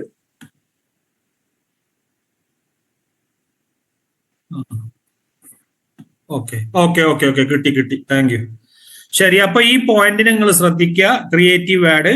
ഇത് കഴിഞ്ഞാൽ നിങ്ങൾ ശ്രദ്ധിക്കേണ്ട അതാ അടുത്ത പോയിന്റ്. ഇത് നിങ്ങൾ ഒരു കണക്കാണ്, ഇതൊരു മെട്രിക്കാണ്. വേണമെങ്കിൽ സ്ക്രീൻഷോട്ട് എടുക്കേണ്ട, നിങ്ങൾ മനസ്സിലാലോചിച്ചാൽ മതി. സുഹൃത്തുക്കളെ, 55% മീഡിയ ബഡ്ജറ്റും വേസ്റ്റ് ആയി പോകുന്നത് ക്രിയേറ്റീവ് പിഴക്കുന്നത് കൊണ്ടാണ്. നിങ്ങൾക്ക് എന്റെ വോയിസ് ക്ലിയർ അല്ലേ? ഒന്ന് തംസപ്പ് തരണം. ഓക്കെ. 55% മീഡിയ സ്പെൻഡും മീഡിയ ബഡ്ജറ്റും പരാജയപ്പെടുന്നതിന്റെ ഏറ്റവും കൃത്യമായ ഉത്തരം എന്താന്ന് ചോദിച്ചാൽ അത് സബ് ഒപ്റ്റിമൽ ക്രിയേറ്റീവ്സ് ആണ്. രണ്ടാമത്തത് 70% ഒരു ക്യാമ്പയിന്റെ പെർഫോമൻസും നമ്മൾ മനസ്സിലാക്കേണ്ടത് എന്തിന്റെ മുള്ള, ക്രിയേറ്റീവിന്റെ മുള്ള. ഇതാണ് ഞങ്ങൾക്ക് നേരത്തെ പറഞ്ഞത്. അപ്പൊ അതിന്റെ അർത്ഥം ലാൻഡിംഗ് പേജ് മോശമെന്നല്ല, CR ഒബ്ജക്റ്റീവ് മോശമെന്നല്ല കേട്ടാ. ഈ പറഞ്ഞത് അതല്ല. നിങ്ങൾ ക്രിയേറ്റീവ് മെസ്സേജിങ് ആണ്. എന്തിനാണ് നമ്മൾ ഈ ക്രിയേറ്റീവ് എന്നിങ്ങനെ പെർഫോമൻസിൽ പറഞ്ഞുകൊണ്ടിരിക്കുന്നത്?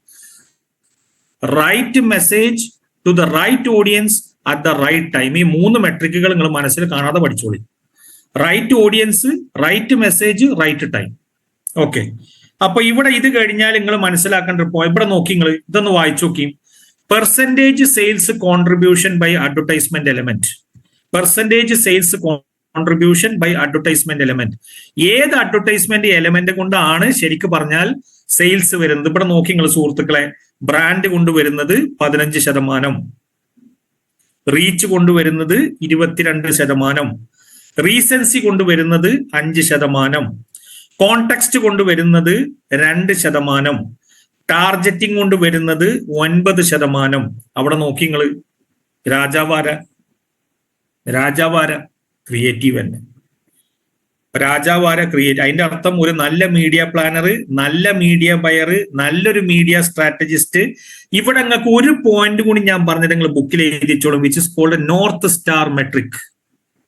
ഈ നോർത്ത് സ്റ്റാർ മെട്രിക് എന്ന് പറഞ്ഞ വാചകം കൊണ്ട് ഉദ്ദേശിക്കുന്നത് എന്താണെന്നറിയോ? നിങ്ങൾ എന്താണ് ഈ പറയുന്ന എല്ലാ എക്സസൈസ് കൊണ്ടും എത്താൻ ആഗ്രഹിക്കുന്ന വസ്തുത? ഇതിനാണ് നമ്മൾ എന്ത് പറയാ? അതായത് നല്ലൊരു കമ്പനിയിൽ ദൈവം സഹായിച്ച് നിങ്ങൾ എല്ലാവരും എത്തട്ടെ. അങ്ങനത്തെ വലിയ സ്റ്റാർട്ടപ്പുകളിലും വലിയ ഫണ്ടഡ് കമ്പനികളിലും എത്തുന്ന സമയത്ത് അവിടെ ഒരു ഇന്റർവ്യൂ വരുന്ന സമയത്ത് നിങ്ങളോട് ചോദിക്കുന്ന കുറച്ച് ക്വസ്റ്റ്യൻസ് ഞാൻ പറഞ്ഞുതരാം, ഇത് കഴിയട്ടെ. അവിടെ നിങ്ങളോട് ചോദിക്കും, മിസ്റ്റർ ഒരാളെ പേര് പറയാം, മിസ്റ്റർ എക്സ് എന്ന് പറയാം. how do you define your North Star metric, or how have you defined your North Star metric? നിങ്ങൾ എങ്ങനെയാണ് നോർത്ത് സ്റ്റാർ മെട്രിക് അവിടെ ഡിഫൈൻ ചെയ്തിരുന്നത്? And what actions you have taken to reach that north star metric? ആ north star metric കിട്ടാൻ വേണ്ടിയിട്ട് നിങ്ങൾ എന്താ ചെയ്തത്? അവിടെയാണ് നമ്മൾ ഈ ഓരോ സ്റ്റെപ്പ് എടുക്കേണ്ടത്. ഇന്ന് നമ്മൾ പറഞ്ഞ ഓഡിയൻസ് സൈക്കോളജി മുതലും കണ്ട് അനലിറ്റിക്സ്, മുതലും കണ്ട് മീഡിയ പ്ലാനിങ്, മുതലും കണ്ട് ക്രിയേറ്റീവ്, മുതലും കണ്ട് പ്ലാറ്റ്ഫോമിന്റെ എക്സ്പാൻഷൻ, മുതലും കണ്ട് KPI. ഇത് KPI വെച്ച് കഴിഞ്ഞാൽ പിന്നെ ഒരു സാധനം ഉണ്ട്, OKR. അതന്നല്ലേ ഷംസ് ഭായ്? OKR അല്ലേ? അതെ. അതിങ്ങനെ ഡിഫൈൻ ചെയ്ത് കഴിഞ്ഞാൽ നമുക്ക് ഇങ്ങനെ ഒരു പാമ്പ് എഴഞ്ഞു പോണത് പോലെ നമുക്ക് കൃത്യമാവും. ഓക്കെ, ഇന്ന സ്ഥലത്ത് ഞാൻ എന്ത് ചെയ്യണം? ഈ വിഷയത്തിന് പിടിക്കണം. ഇന്ന സ്ഥലത്ത് ഞാൻ ടാർഗറ്റ് ചെയ്യണം. ഇന്ന സ്ഥലത്ത് ഞാൻ ഹോൾഡ് ചെയ്യണം. ഇന്ന സ്ഥലത്ത് ഞാൻ ഒഴിവാക്കണം. ഇന്ന സ്ഥലത്ത് ഞാൻ ഒന്നുകൂടി ഫ്രീലി എക്സ്പെരിമെന്റ് ചെയ്യണം. ഇത് അവിടുന്ന് കിട്ടുക. ഓക്കെ, അപ്പൊ ഇവിടുത്തെ കഴിഞ്ഞാല് ഇനിയാണ് നമ്മൾ അടുത്ത കളി കളിക്കുന്നത്. എന്താണ് ഒരു സക്സസ്ഫുൾ ആഡ് ക്രിയേറ്റീവിന്റെ സ്ട്രാറ്റജി? എന്താണ് അതിന്റെ സ്ട്രക്ചർ? നോക്കിക്കോളും കുട്ടികളെ. അതിന് 3 വിളവാണ് നിങ്ങൾ പഠിക്കേണ്ടത്. ആ വിളവ് എന്തൊക്കെയാണ്? 1 ഹുക്ക്, 2 സ്റ്റോറി, 3 ഓഫർ. എന്താ പറഞ്ഞത്? 1 ഹുക്ക്, 2 എന്താണ് നല്ലൊരു സ്റ്റോറി, 3 എന്താണ് ഓഫർ. ഈ 3 സാധനങ്ങൾക്ക് ഒരു ക്രിയേറ്റീവില് കറക്റ്റ് പഞ്ച് ലൈനിൽ കൊടുക്കാൻ പറ്റിയോ? നിങ്ങളെ ക്രിയേറ്റീവിന്റെ മോള് ക്വാളിഫൈഡ് പോസിറ്റീവ് ആട്രിബ്യൂട്ട് ഉള്ള ആൾക്കാർ നിങ്ങളിലേക്ക് വരാനുള്ള സാധ്യത കൂടുതലാണ്. ഞാൻ പറഞ്ഞ പോയിന്റ് കിട്ടിയ നിങ്ങൾക്ക്? നല്ല ഹുക്ക്, നല്ല സ്റ്റോറി, നല്ല ഓഫർ. അതാണ് ഞാൻ ഇടയ്ക്കിടയ്ക്ക് ഇങ്ങനെ ഈ കോപ്പി റൈറ്റിങ്ങിനെ കുറിച്ച് പറഞ്ഞുകൊണ്ടിരിക്കുന്നത്. നിങ്ങളിൽ കോപ്പി റൈറ്റേഴ്സ് ഉണ്ടെങ്കിൽ നിങ്ങൾ ഭാഗ്യവന്മാരാണ്. നിങ്ങളിൽ കോപ്പി റൈറ്റേഴ്സ് ഉണ്ടെങ്കിൽ ആ കോപ്പി റൈറ്റേഴ്സിന് പെർഫോമൻസ് ക്രിയേറ്റീവിന്റെ സ്ഥലത്ത് അത് ഞാൻ കഴിഞ്ഞ ദിവസം ഒരു സ്ഥലത്ത് ഇങ്ങനെ ചെന്നിരുന്ന് സംസാരിക്കുമ്പോൾ ആസ്റ്റർ ഹോസ്പിറ്റലിനെ കുറിച്ചിട്ടും പിന്നെ വേറെ ഏതൊരു ഹോസ്പിറ്റലിനെ കുറിച്ച് ഇങ്ങനെ സംസാരിക്കുമ്പോൾ പറഞ്ഞു, എന്നോട് ചോദിച്ചൊരു കുട്ടി, അല്ല സാറേ അതാ പരസ്യത്തിൽ കണ്ട ടീമല്ലേ എന്ന് ചോദിച്ചു. ഞാൻ മുന്നിൽ ആശുപത്രിന് എങ്ങനെയാണ് ഒരു പരസ്യം?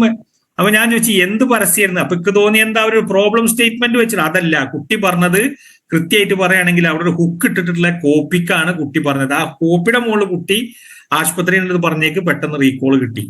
അപ്പൊ ഹുക്ക് എന്താണ് ശരിക്കും പറഞ്ഞാൽ? ഹുക്ക് എന്ന് പറഞ്ഞാൽ മനസ്സിനെ പിടിച്ച് കുടുക്കിയെടുക്കുന്ന സാധനമാണ്. മനസ്സിന് അതിന്റെ മുകളിൽ സ്റ്റിക്ക് ഓൺ ചെയ്യണ്ടേ? ഹായ് ഓക്കെ എന്നാ നമുക്കൊന്ന് ട്രൈ നോക്കുക, ഓക്കെ നമുക്കൊന്ന് ട്രൈ നോക്കുക. ഇതിങ്ങനെ ചിന്തിക്കുന്ന സാധനത്തിനാണ് നമ്മൾ എന്ത് പറയാ? ഹുക്ക് എന്ന് പറയാ. അത് ആരെ കഴിവാണ്? അത് ശരിക്കും കഴിവ് കോപ്പി റൈറ്ററിന്റെയാണ്.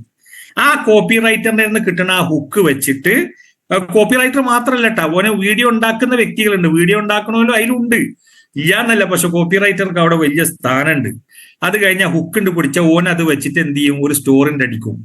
ആ സ്റ്റോറിന്റെ അടിച്ചു കഴിഞ്ഞാൽ ആ സ്റ്റോറിന്റെ കൈ കിട്ടിയാൽ, ആ സ്റ്റോറി കൈ കിട്ടിക്കഴിഞ്ഞാൽ സ്റ്റോറി വെച്ചിട്ട് എന്ത് ചെയ്യുക? ഒരു ഓഫർ കൊടുക്കുക എന്നുള്ളതാണ് ഒരു സക്സസ്ഫുൾ ക്രിയേറ്റീവ് സ്ട്രാറ്റജിയുടെ ഏറ്റവും അടിസ്ഥാനപരമായ വസ്തുത. നിങ്ങൾക്ക് കിട്ടിയ എന്താണ് ഹുക്ക്, എന്താണ് സ്റ്റോറി, എന്താണ് ഓഫർ? ഈ 3 സാധനങ്ങളും നമ്മൾ കൃത്യമായിട്ട് അവിടെ കൊടുക്കാൻ സാധിക്കണം. ഇത് കഴിഞ്ഞാൽ നമ്മൾ ഇതൊന്ന് നോക്കിങ്ങള് ഈ പോയിന്റ് നിങ്ങൾക്ക് സ്ക്രീൻഷോട്ട് എടുക്കണമെങ്കിൽ എന്ത് ചെയ്തോളി? നിങ്ങൾ ഈ സാധനത്തിനെ കൊടുത്തോളി. അവിടെ സ്ക്രീൻഷോട്ട് എന്താണ്? 6 pivotal elements of advertisement. എന്തെല്ലാം കാര്യങ്ങളാണ് ഒരു അഡ്വർടൈസ്മെന്റിൽ നമ്മൾ ശ്രദ്ധിക്കേണ്ടത്? എന്തൊക്കെയാണ് കാര്യങ്ങൾ? ഒന്നാമത്തത് accurate understanding of the target audience. Accurate understanding of the target audience. Okay, അവിടെ ഡെമോഗ്രാഫിക്സ്, സൈക്കോഗ്രാഫിക്സ് നിർബന്ധമായിട്ടും നമ്മൾ ശ്രദ്ധിക്കണം. അപ്പൊ എന്നോട് നിങ്ങൾക്ക് വേണമെങ്കിൽ ഒരു ചോദ്യം ചോദിക്കുക, എന്താണ് ഡെമോഗ്രാഫി, എന്താണ് സൈക്കോഗ്രാഫി? സൈക്കോഗ്രാഫി എന്ന് പറഞ്ഞാൽ ഒരു ജനസംഖ്യയുടെ സ്വഭാവ വിശേഷണത്തിനെ കണക്കാക്കാൻ വേണ്ടി എടുക്കുന്ന ചില വസ്തുതകൾക്കാണ് നമ്മൾ എന്ത് പറയുക? സൈക്കോഗ്രാഫി എന്ന് പറയാ. ഇത് ഞാന് ഈ ഒരു എലമെന്റിനെ, ഈ ഒരു സംഭവത്തിനെ ഞാൻ ചില വലിയ കമ്പനികളിലെ മീഡിയ സ്ട്രാറ്റജിസ്റ്റുകളായിട്ട് ഡിസ്കസ് ചെയ്തിരുന്നു ഈ കണ്ടന്റ്. എന്റെ ഗുരുനാഥനായ ഷെബിനായിട്ടാണ് ഞാൻ ആദ്യം ചോദിച്ചത്. ഗ്രൂപ്പ് എമ്മിൽ വർക്ക് ചെയ്യുന്ന അദ്ദേഹം പറഞ്ഞു, ഈ ഒരു കാര്യം കറക്റ്റ് ഒപ്റ്റിമൈസ് ചെയ്താൽ, അതാ ഞാൻ അത് സ്ക്രീൻഷോട്ട് എടുത്തോളി എന്ന് പറഞ്ഞ്, കറക്റ്റ് നിങ്ങൾ ഒപ്റ്റിമൈസ് ചെയ്ത ലത്തീഫ് ഭായി ഏകദേശം ഒരു 70% രോഗം അപ്പ ചികിത്സ കിട്ടും എന്ന് പറഞ്ഞു. കാരണം എന്താ? ഒന്നാമത്തത് accurate understanding of the target audience. രണ്ടാമത്തെ പോയിന്റ് വിഷ്വൽ എലമെന്റ്സ് ഫോർ മെമ്മറബിലിറ്റി. മെമ്മറബിലിറ്റി എന്ന് പറഞ്ഞാൽ എന്താ? ഓർത്തിരിക്കാൻ. അത് ലോഗോ ആവാം, ബ്രാൻഡിങ് ആവാം, കളർ സ്കീം ആവാം, ഡിസൈൻ ആവാം. അടുത്തത് copy that delivers the message. അത് ഹെഡ്ലൈൻ ആവാം, അത് ടാഗ് ലൈൻ ആവാം, അത് പെർസുവേസീവ് ലാംഗ്വേജ്. എന്താണ് ആ വാക്കിന്റെ അർത്ഥം? പെർസുവേസീവ് ലാംഗ്വേജ് എന്ന് വെച്ചാൽ നമ്മൾക്ക് കൃത്യമായ രൂപത്തിൽ ഒരു ആക്ഷൻ എടുക്കാൻ വേണ്ടി ആഗ്രഹിക്കുന്ന ഒരു ലാംഗ്വേജിനാണ് നമ്മൾ ശരിക്കും പറഞ്ഞാൽ പെർസുവേസീവ് ലാംഗ്വേജ് എന്ന് പറയാ. ഓനെ കൊണ്ട് ഇങ്ങനെ പെർസുവേഡ് ചെയ്യിപ്പിക്കുക, ഓനെ കൊണ്ട് തോന്നിപ്പിക്കുക, ഓക്കെ ഞാനൊരു ആക്ഷൻ എടുത്താലോ. അപ്പൊ ആ ക്വാളിഫൈഡ് ഒരുത്തനാണത് തോന്നുന്നതെങ്കിൽ അവിടെ എന്താണ്? കൃത്യമായിട്ട് പറഞ്ഞാൽ അവിടെ ഒരു ആക്ഷൻ നടക്കും. അത് കഴിഞ്ഞാൽ ബ്രാൻഡ് എലമെന്റുകളെ കുറിച്ച് ചിന്തിക്കുക. ബ്രാൻഡ് എലമെന്റുകൾ എന്ന് വെച്ചാൽ എന്താണ്? ബ്രാൻഡ് ഐഡന്റിറ്റി, അതുപോലെ തന്നെ unique selling proposition. Brand identity, unique selling proposition, ഈ 2 കാര്യങ്ങളും നമ്മൾ എന്ത് ചെയ്യണം? അവിടെ കൃത്യമായിട്ട് ആലോചിക്കേണ്ടതാണ്. ഇത് കഴിഞ്ഞാൽ what is the benefit customer is going to get from my company? What is the benefit customer is going to get from the company, and what are the competitive advantages customer is going to get if they intend to buy my product? എന്റെ product മേടിക്കാൻ അവർക്ക് താല്പര്യമുണ്ടെങ്കിൽ ആ situation വന്നു കഴിഞ്ഞാൽ ഇവനക്ക് എന്താണ് advantage കിട്ടുക? ഇതാണ് സത്യത്തിൽ പറഞ്ഞാൽ അവൻ തോന്നുന്നത്. ഓക്കെ, ഇനി അത് കഴിഞ്ഞാൽ ഡയറക്റ്റ് ഇൻസ്ട്രക്ഷൻ ആയിരിക്കണം, കോംപ്ലിക്കേറ്റഡ് ആക്കാൻ പാടില്ല. പിന്നെ ഒരു ഇമ്പോർട്ടന്റ് ആയിട്ട് എടുക്കുന്ന ഒരു പോയിന്റ് ആണ് സെൻസ് ഓഫ് അർജൻസി.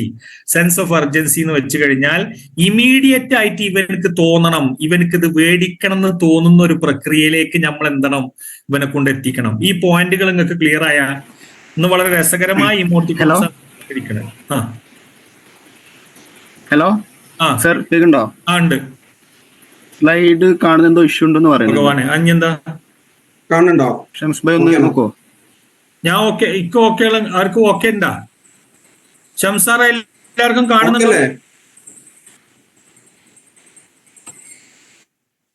ഓക്കെ റെഡിയാണ് സാർ.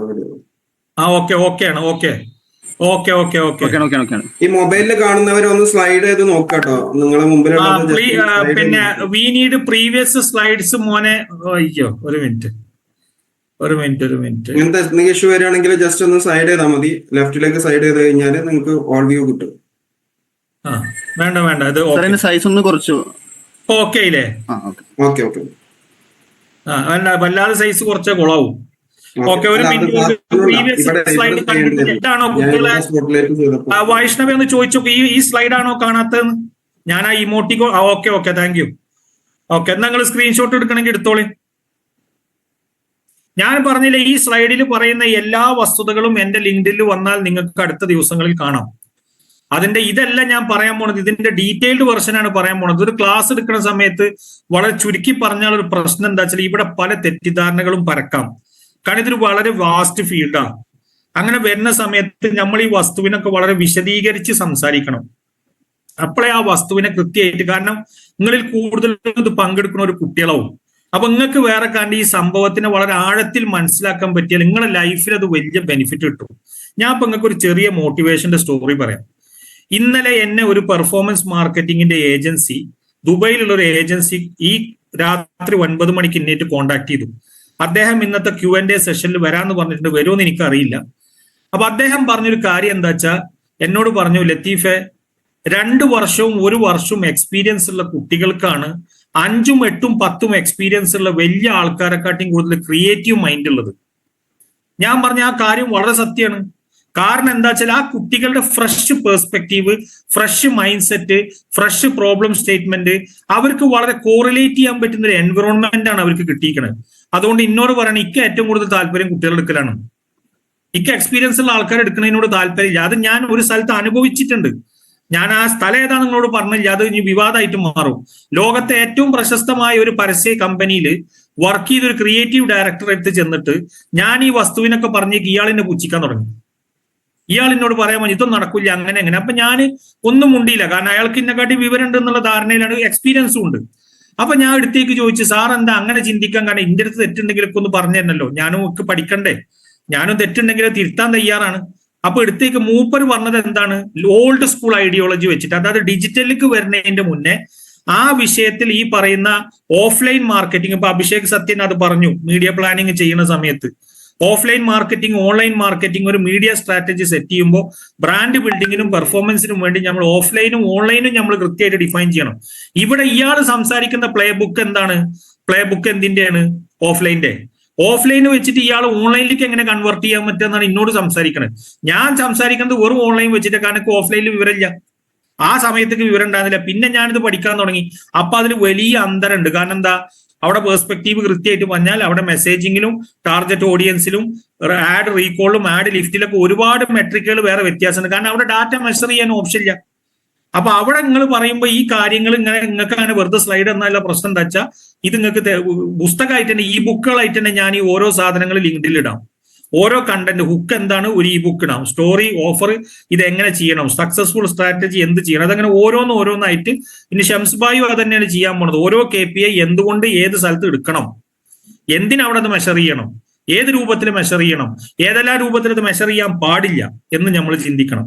അപ്പൊ നിങ്ങൾക്ക് സ്ലൈഡ് കാണുന്നുണ്ടെന്ന് വിചാരിക്കട്ടെ, കാരണം ഞാൻ സമയം കുറച്ച് കൂടുതൽ എടുക്കുമെന്നൊക്കെ പേടിയുണ്ട്. ഷംസാറെ ചിലപ്പോൾ ഒരു 15-20 മിനിറ്റ് കൂടുതൽ തരേണ്ടി വരും. കാരണം എന്താ വെച്ചാൽ ഇത് പിന്നെ കുറച്ചും കൂടി കാര്യങ്ങൾ പറയാനുണ്ട്, ഞാൻ സ്പീഡാക്കാം. അപ്പോ ഒരു കാര്യം കൂടി നോക്കേണ്ട വസ്തുത എന്താ വെച്ചാല്, സ്മോൾ ബിസിനസ്. അപ്പോ ഇനിയാണ് നമ്മളെ കളിയിലേക്ക് വരുന്നത്. നമ്മളെല്ലാരും ചെറിയ കളിക്കാരാണ്, വലിയ കളിക്കാരല്ല. അപ്പൊ അങ്ങനത്തെ വസ്തു വരുന്ന സമയത്ത് നമ്മൾ ചെറിയ കളിക്കാർ, സ്ലൈഡ് കാണുന്നുണ്ടെന്ന് വിചാരിക്കട്ടെ, സ്ലൈഡിൽ കുഴപ്പമില്ല എന്ന് വിചാരിക്കട്ടെ. ചെറിയ കളിക്കാർ എന്തിനു വേണ്ടിയിട്ട്, അതാ ഞാൻ ആദ്യം ക്ലാസ് തുടങ്ങുന്ന സമയത്ത് നിങ്ങളോട് പറഞ്ഞത്, എന്തിനാണ് നിങ്ങളെ ബിസിനസ് എക്സിസ്റ്റ് ചെയ്യണത് എന്നുള്ള വസ്തുതയെ ഇവരുടെ മുന്നിൽ അറിയിക്കാൻ വേണ്ടിയിട്ടാണ് നിങ്ങൾ സ്മോൾ ബിസിനസ്സുകൾ ആഡ് ചെയ്യുന്നത്, അല്ലെങ്കിൽ അവിടെ ക്രിയേറ്റീവിനെ ഉപയോഗിക്കുന്നത്. രണ്ടാമത്തെ പോയിന്റ് എന്ന് വെച്ചാൽ, മോർ ട്രാഫിക്കിനെ എങ്ങനെ നിങ്ങളെ വെബ്സൈറ്റിലേക്ക് എത്തിക്കാൻ പറ്റും. വെബ്സൈറ്റ് എന്ന് ഉദ്ദേശിക്കുന്നത് ലാൻഡിംഗ് പേജ് ആണ് കേട്ടോ. ഇവിടെ നമ്മൾ ഹോം പേജും വെബ്സൈറ്റും അല്ലേ, നമ്മളിവിടെ SEOന്റെ പെർസ്പെക്റ്റീവിലല്ല ഇതിനെ കാണുന്നത്, അത് വേറെ തന്നെ കളികളാണ്. ഇവിടെ എന്താണ്, ഇവിടെ നമുക്ക് ആഡ് വഴി എങ്ങനെ, ക്രിയേറ്റീവ് വഴി എങ്ങനെ ട്രാഫിക്കിനെ കൂടുതൽ എത്തിക്കാൻ പറ്റും പറ്റും, ബിസിനസ് റവന്യൂ നമുക്ക് എങ്ങനെ വർദ്ധിപ്പിക്കാൻ പറ്റും, കോമ്പറ്റേറ്റീവ് അഡ്വാൻറ്റേജ് നമുക്ക് എങ്ങനെ പൊസിഷൻ ചെയ്യാൻ പറ്റും. ഇവിടെ നിങ്ങൾക്ക് ഒരു ആഡ്ക്ക് പറഞ്ഞു തരാൻ പറ്റും. ചെറിയ കമ്പനികൾക്ക് നിങ്ങൾ ആരെങ്കിലും ഒരാള് നമുക്ക് ചെറിയ കമ്പനികൾക്ക് ചെയ്യാൻ പറ്റുന്ന ക്രിയേറ്റീവ് വെച്ചിട്ടുള്ള ഒരു ആഡ്ക്ക് ഒന്ന് പറഞ്ഞു തരാൻ പറ്റും. ഏത് ടൈപ്പ് അവിടെ റൺ ആവും? ചെറിയ കമ്പനി കിട്ടാം. ഞാൻ ആ വൈഷ്ണവ നിങ്ങളുടെ ഇത് മറ്റെന്താ പറയണ്ടേ, നമ്മുടെ എന്താ അതിന് പറയാ, വായലും കിട്ടണില്ലല്ലോ നമ്മുടെ സാറേ. ഈ ക്വസ്റ്റ്യൻസ് ചോദിക്കണതിന് എന്താ പറയാ ഇതില്ലേ, അവിടെ എന്തെങ്കിലും ആൻസർ പറയണമെന്ന് നോക്കുവോ?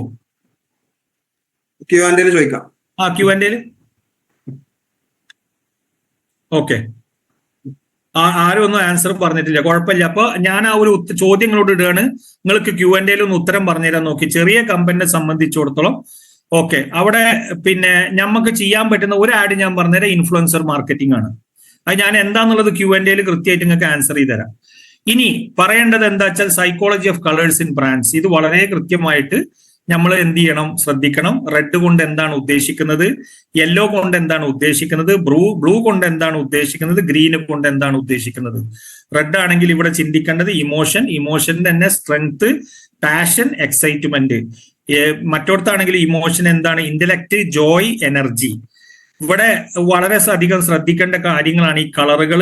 ബ്രാൻഡ് മാർക്കറ്റിങ്ങിനെ കുറിച്ചിട്ട് ഇനി നമ്മൾ ഭാവിയിൽ എവിടെങ്കിലും വെച്ച് ചർച്ച ചെയ്യുന്ന സമയത്ത്, അല്ലെങ്കിൽ നമ്മുടെ ഗ്രൂപ്പിൽ തന്നെ ചർച്ച ചെയ്യുമ്പോൾ നമുക്ക് പറ്റുന്ന ബ്രാൻഡ് സ്ട്രാറ്റജിസ്റ്റുകളെയും കൂടി ഉൾപ്പെടുത്തിക്കൊണ്ട് നമുക്ക് എന്ത് ചെയ്യാം, ഈ വിഷയം ചർച്ച ചെയ്യാം. പക്ഷേ ഞാൻ ഈ സംഭവത്തെ ഇവിടെ സൂചിപ്പിക്കാൻ കാരണം എന്താന്ന് വെച്ചാൽ, കൃത്യമായിട്ട് പറയുകയാണെങ്കിൽ നിങ്ങൾക്കൊരു ബ്രാൻഡ് ഐഡന്റിറ്റി നിങ്ങളെ പെർഫോമൻസ് ക്രിയേറ്റീവിൽ ഉണ്ടായിരിക്കണം. നിങ്ങൾ എല്ലതും നിങ്ങൾക്ക് ഇഷ്ടമുള്ള പോലെ ഒരു മോഡല് കണ്ടിട്ട് എന്ത് ചെയ്യരുത്. എല്ലാത്തിനും ഒരു യുണീക്ക് ഐഡന്റിറ്റി, യുണീക്ക് പെർസ്പെക്റ്റീവ് എല്ലാ ബ്രാൻഡ് ഐഡന്റിറ്റിയിലും ഉണ്ടാവണം. ഇത് നിങ്ങൾ ശ്രദ്ധിക്കണം. അതിനാണ് ഞാൻ ഈ ഒരു സാധനത്തിന് ഇവിടെ വെച്ചിട്ടുള്ളത്. ഓക്കെ.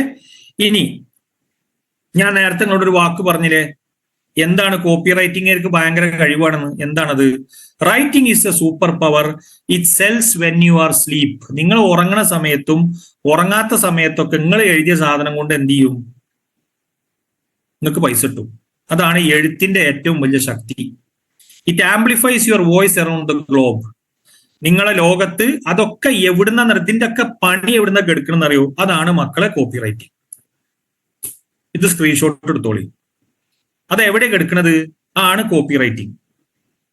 എവിടെയാണ് ആ സാധനം കെടുക്കുന്നത്? ആ സാധനം കെടുക്കുന്നത് കോപ്പി റൈറ്റിംഗ്. കോപ്പി റൈറ്റിംഗ് എന്ന് വെച്ചാൽ അതിന് കുറച്ച് ഫ്രെയിം വർക്കുകൾ ഉണ്ട്. ഈ ഫ്രെയിം വർക്ക് ഞാനൊന്ന് സ്പീഡിൽ എക്സ്പ്ലെയിൻ ചെയ്തുതരാം. ഈ ഫ്രെയിം വർക്കിൽ നമ്മളിവിടെ ചിന്തിക്കാൻ പോകുന്ന ഫ്രെയിം വർക്ക് 1 ഐഡയും 2 പാസും 3 ബാബും 4 4P ആണ്. ഏതൊക്കെയാണ്? 1 ഐഡ, 2 ഏതാണ് പാസ്, 2 ബാബ്, 4 4P. അതിന്റെ അർത്ഥം പ്രൂണും പാസ്റ്ററും നമ്മൾ ഉപയോഗിക്കേണ്ട എന്നല്ല, അത് ഉപയോഗിക്കേണ്ട സാഹചര്യങ്ങളുണ്ട്. അത് ഞാൻ ഈ ബുക്കിൽ നിങ്ങൾക്ക് ഇൻഷാല്ലാഹ് പറഞ്ഞുതരുന്നുണ്ട്. അത് ഞാൻ പറഞ്ഞുതരാം, വിശദമായിട്ട് പറഞ്ഞുതരാം. കാരണം അത് വളരെ വിശാലമായിട്ട് ചർച്ച ചെയ്യേണ്ടതാണ്. ഇപ്പോ ബ്രാൻഡ് ആക്ടിവിറ്റിനെ, ബ്രാൻഡ് ആക്ടിവേഷൻസിനെ, ബ്രാൻഡ് റീകോളിനെ, ബ്രാൻഡ് റീച്ചിനെ ഇത്യാദി കാര്യങ്ങൾ ചെയ്യുമ്പോൾ നിങ്ങൾ എന്ത് ചെയ്തോളിയും, നിങ്ങൾ ഐഡ ഉപയോഗിക്കുന്നതാണ് ഉചിതം. അതിന്റെ അർത്ഥം നിങ്ങൾ പാസ് ഉപയോഗിക്കേണ്ട എന്നല്ല, നിങ്ങൾ ഐഡ ഉപയോഗിക്കുന്നതാണ് അവിടെ ഉചിതം. Attention, interest, desire, action. പക്ഷേ അതും ഇൻഡസ്ട്രി വൈസ് അതിൽ ചില വ്യത്യാസങ്ങളുണ്ട്. നിങ്ങൾ health care, nutraceuticals, fashion and beauty പോലത്തെ ഇൻഡസ്ട്രിക്ക് വേണ്ടിയിട്ടാണ് നിങ്ങൾ വർക്ക് ചെയ്യുന്നത് എങ്കിൽ നിങ്ങൾ ഈ 3 എണ്ണം മറിച്ചിട്ടാണ് ചെയ്തോളി. ഏതൊക്കെയാണ്? പാസ്, 4P, ബാബ്. ഇതാണ് നല്ലത്. നിങ്ങൾക്ക് ആ പോയിന്റ് കിട്ടിയോ ഇല്ലേ? എല്ലാവർക്കും മനസ്സിലായ? നിങ്ങൾ ഹെൽത്ത്, ന്യൂട്രാസ്യൂട്ടിക്കൽസ്, ഫാഷന്, ബ്യൂട്ടി അതുപോലത്തെ ഏരിയ ഒക്കെ ആണെങ്കിൽ നിങ്ങൾ ശരിക്കും കോപ്പി എഴുതേണ്ടത് എന്ത് വെച്ചിട്ടാ? നിങ്ങൾ എന്ത് വെച്ചിട്ടാ കോപ്പി എഴുതേണ്ടത്? Problem, agitation, solution, proof. അപ്പൊ ഈ പ്രൂഫ് ഞമ്മക്ക് എവിടുന്ന് കിട്ടും? ആർക്കെങ്കിലും ഒന്ന് പറയാൻ പറ്റും ഈ പ്രൂഫ് ഞമ്മക്ക് എവിടുന്ന കിട്ടുക? തെറ്റായിക്കോട്ടോ, പറയും. എവിടുന്നാ ഞമ്മക്ക് പ്രൂഫ് കിട്ടുക? പ്രൂഫ് നമുക്ക് കിട്ടാൻ സാധ്യതയുള്ള എവിടുന്ന? അതിനുള്ള ഏറ്റവും നല്ല സ്ഥലമാണ് റിവ്യൂ.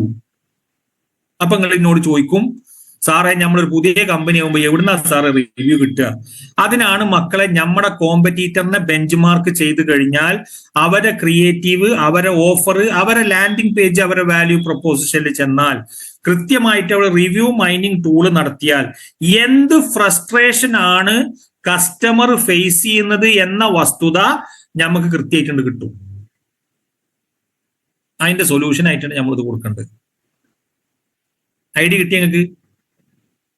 ഉദാഹരണം പറഞ്ഞാൽ ആമസോണിൽ ഒരു പ്രൊഡക്റ്റ് മേടിക്കാൻ പോയി അവിടെ കുറെ റിവ്യൂ ഉണ്ടാവും. ആ റിവ്യൂ ഇങ്ങനെ വായിച്ചു നോക്കിയാൽ നമുക്ക് മനസ്സിലാവും ഈ കുലുമാലുകളൊക്കെയാണ് ഈ പ്രൊഡക്റ്റ് മേടിച്ച കൺസ്യൂമർ ഫേസ് ചെയ്യണത്, ഈ സന്തോഷങ്ങളാണ് കിട്ടുന്നത്, ഈ പ്രയാസങ്ങളാണ് അവർക്കുള്ളത്, ഈ വിഷയങ്ങളാണ് അവർ ആനന്ദമുള്ളത്, ഇതുകൊണ്ടാണ് അവർ റെക്കമെൻഡ് ചെയ്യുന്നത്, ഈ വസ്തുത നിങ്ങൾക്ക് കയ്യിൽ കിട്ടും. ഓക്കെ, എന്നാ അവിടെ നിൽക്കട്ടെ. അപ്പൊ നമ്മൾ ചെയ്യേണ്ട അടുത്ത പണി എന്താ വെച്ചാ, ശരി നമ്മൾ എന്ത് ചെയ്യുക, നേരെ അങ്ങോട്ട് മറിച്ചിട്ട് ആ സംഭവത്തിന് വെച്ചിട്ട് നേരെ തിരിച്ച് നമ്മൾ പ്രോബ്ലം, അജിറ്റേഷൻ, സൊല്യൂഷൻ, പ്രൂഫ് എന്ന രൂപത്തിൽ ഇങ്ങനെ അവനെ സംബന്ധിച്ചിടത്തോളം ഈ സാധനത്തിനെ സ്കെച്ച് ചെയ്തിട്ട് നമുക്ക് ഇതിനോട് തിരിച്ചു കൊടുക്കാം. അതാണ് നമ്മൾ മാർക്കറ്റിംഗിൽ നമ്മൾ പറയാം, stealings one's content and repurposing it in a such a way that it is not a stealed property. അത് കട്ട സാധനം ഒരുത്തും തോന്നില്ല, പക്ഷെ സത്യത്തിൽ അതെന്താണ്?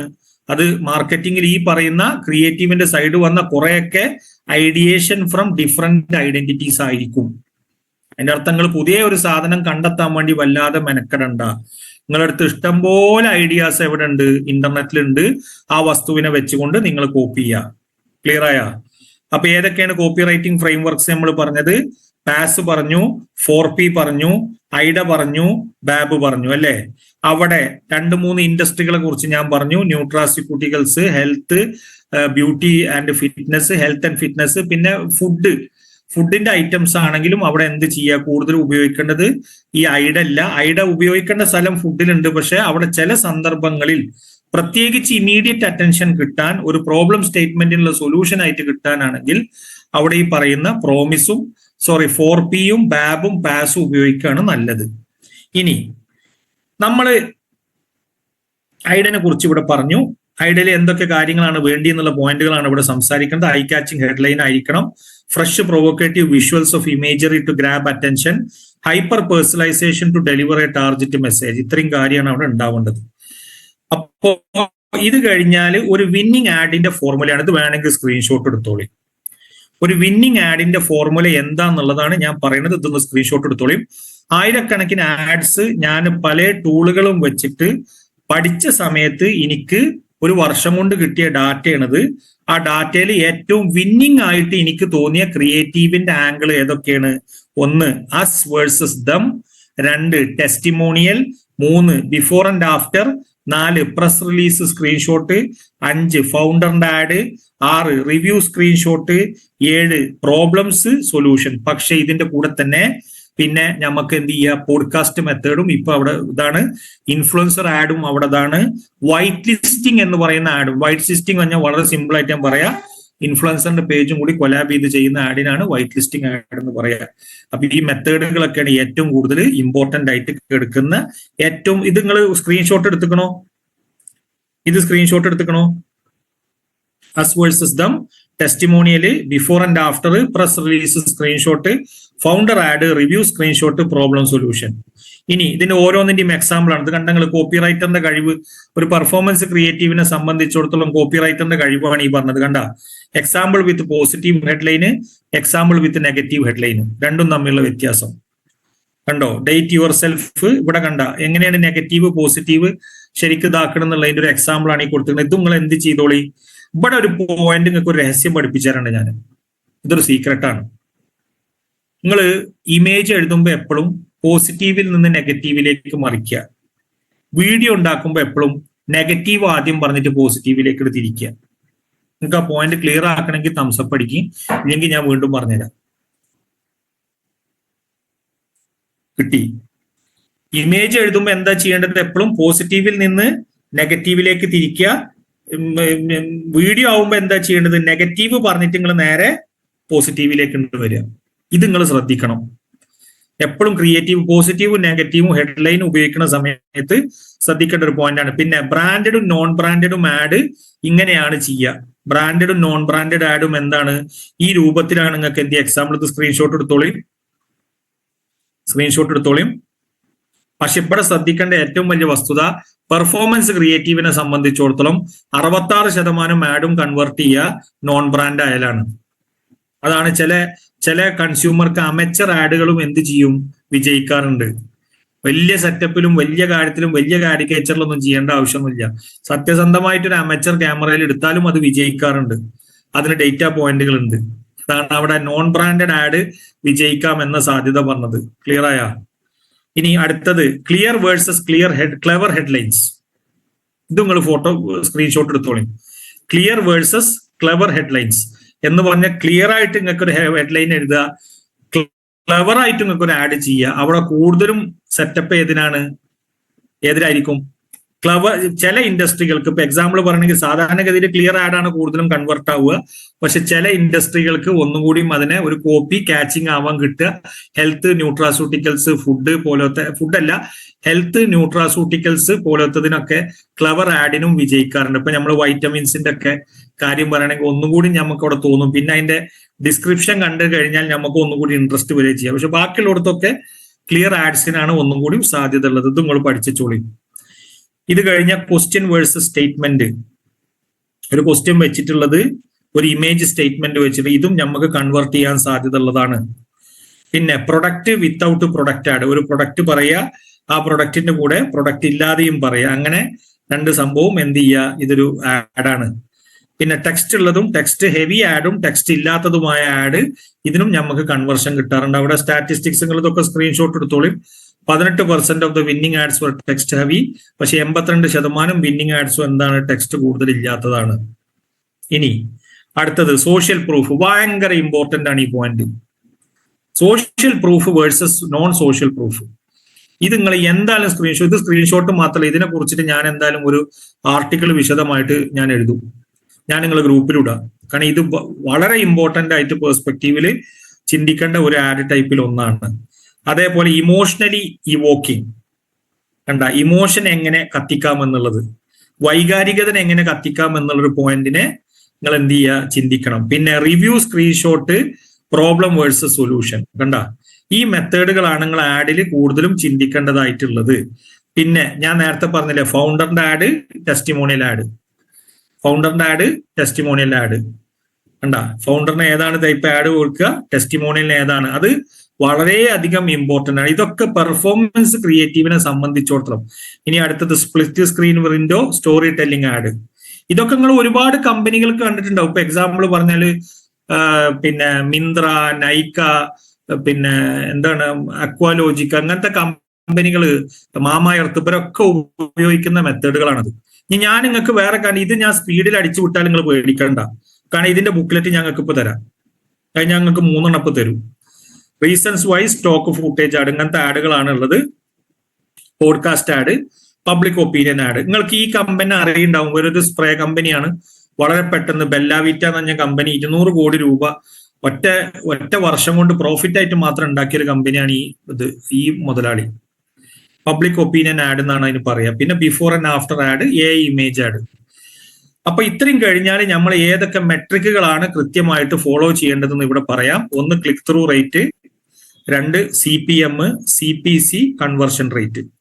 ഇവിടെ നോക്കുക. പിന്നെ ഒന്ന് ഏതാണ്, റോയാസിന്റെ കൂടെ തന്നെ ഹുക്ക് റേറ്റിന്റെ കൂടെ തന്നെ ഹോൾഡ് റേറ്റ്. ഇത് നിങ്ങൾ കൃത്യമായിട്ട് അനലൈസ് ചെയ്യണം ഓരോ ക്രിയേറ്റീവ് ചെയ്യുന്ന സമയത്തും. പിന്നെ ഇത് നിങ്ങൾക്ക് വളരെ ഇമ്പോർട്ടന്റ് ആണ്. ഇവിടെ നോക്കി നിങ്ങൾ എന്തൊക്കെയാണ് ക്വസ്റ്റ്യൻസ് ചോദിക്കേണ്ടത്. Do you use A/B testing feature for Meta for a creative testing? How do you use dynamic ads for creative testing? What are some common mistakes have you seen with creative testing? How do you decide to turn an ad off? ഈ screenshot, ഈ book, ഇത് മുതലുള്ള സാധനം, ഈ 44-ാമത്തെ page മുതൽ 61-ാമത്തെ page വരെയുള്ള content ഞങ്ങൾക്ക് ഗ്രൂപ്പിൽ ഇട്ടുതരാം. ഇത് നിങ്ങൾ കൃത്യമായിട്ട് ചിന്തിക്കണം. ഈ ക്വസ്റ്റ്യൻസ് നിങ്ങൾ ചോദിച്ചുകൊണ്ടേ ഇരിക്കണം.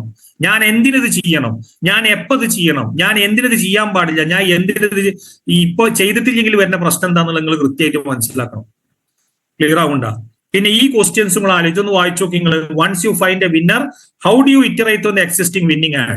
Testing the headlines, testing the hook, add a review, testing the same creative, testing the new primary text, converting the image into a gif or a short video, testing a new landing page, testing new formats.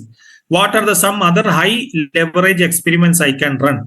ഒന്നെന്താണ് തമ്പനയിൽ, pacing. ഇത് ഈ content 41 page മുതൽ 61 page വരെയുള്ള content ഞാൻ എന്ത് ചെയ്യുക, കൃത്യമായിട്ട് ഞാൻ ഗ്രൂപ്പിൽ ഇട്ടുതരാം, ഒരു PDF ആയിട്ട് ഇട്ടുതരാം. ഇത് നിങ്ങൾ എന്ത് ചെയ്യണം, വായിച്ച് നോക്കണം. വായിച്ച് നോക്കിയതിന്റെ ശേഷം നിങ്ങൾ കൃത്യമായിട്ട് മനസ്സിലാക്കണം എവിടൊക്കെയാണ് ഞാൻ പഴച്ചിട്ടുള്ളത്, എങ്ങനെയാണ് ഞാൻ ശരിയാക്കേണ്ടത്. ഇത് നോക്കിക്കഴിഞ്ഞാൽ കൃത്യമായിട്ട് നമുക്കത് മനസ്സിലാവും, എവിടെ പഴച്ചു, എന്തുകൊണ്ട് പഴച്ചു, ഞാൻ ഏതെല്ലാം മെത്തേഡ് ചിന്തിക്കണം, ഞാൻ എവിടെയാണ് ചിന്തിക്കാൻ പാടില്ലാത്തത്, ഞാൻ ചിന്തിച്ചോടത്ത് എവിടെ വളക്കേണ്ടത്, തിരിക്കേണ്ടത് ഒക്കെ നിങ്ങൾക്ക് പിടുത്തം കിട്ടും. ഓക്കെ, അപ്പോ പിന്നെ വൈഷ്ണവ് ഭായ് നിങ്ങൾ ഇനിയുള്ള എല്ലാ പിന്നെ ബുക്ക്ലെറ്റുകളും എടുത്തിട്ട് ഗ്രൂപ്പിലിടും. അതും കൂടി പറഞ്ഞിട്ട് നമുക്ക് അവസാനം ചെയ്യാം.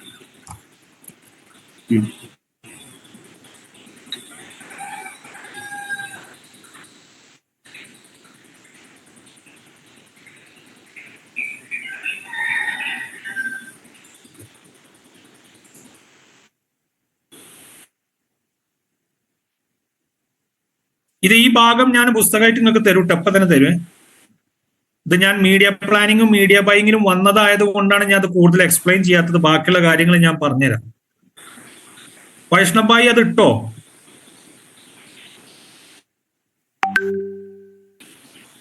വൈഷ്ണവ് ഭായി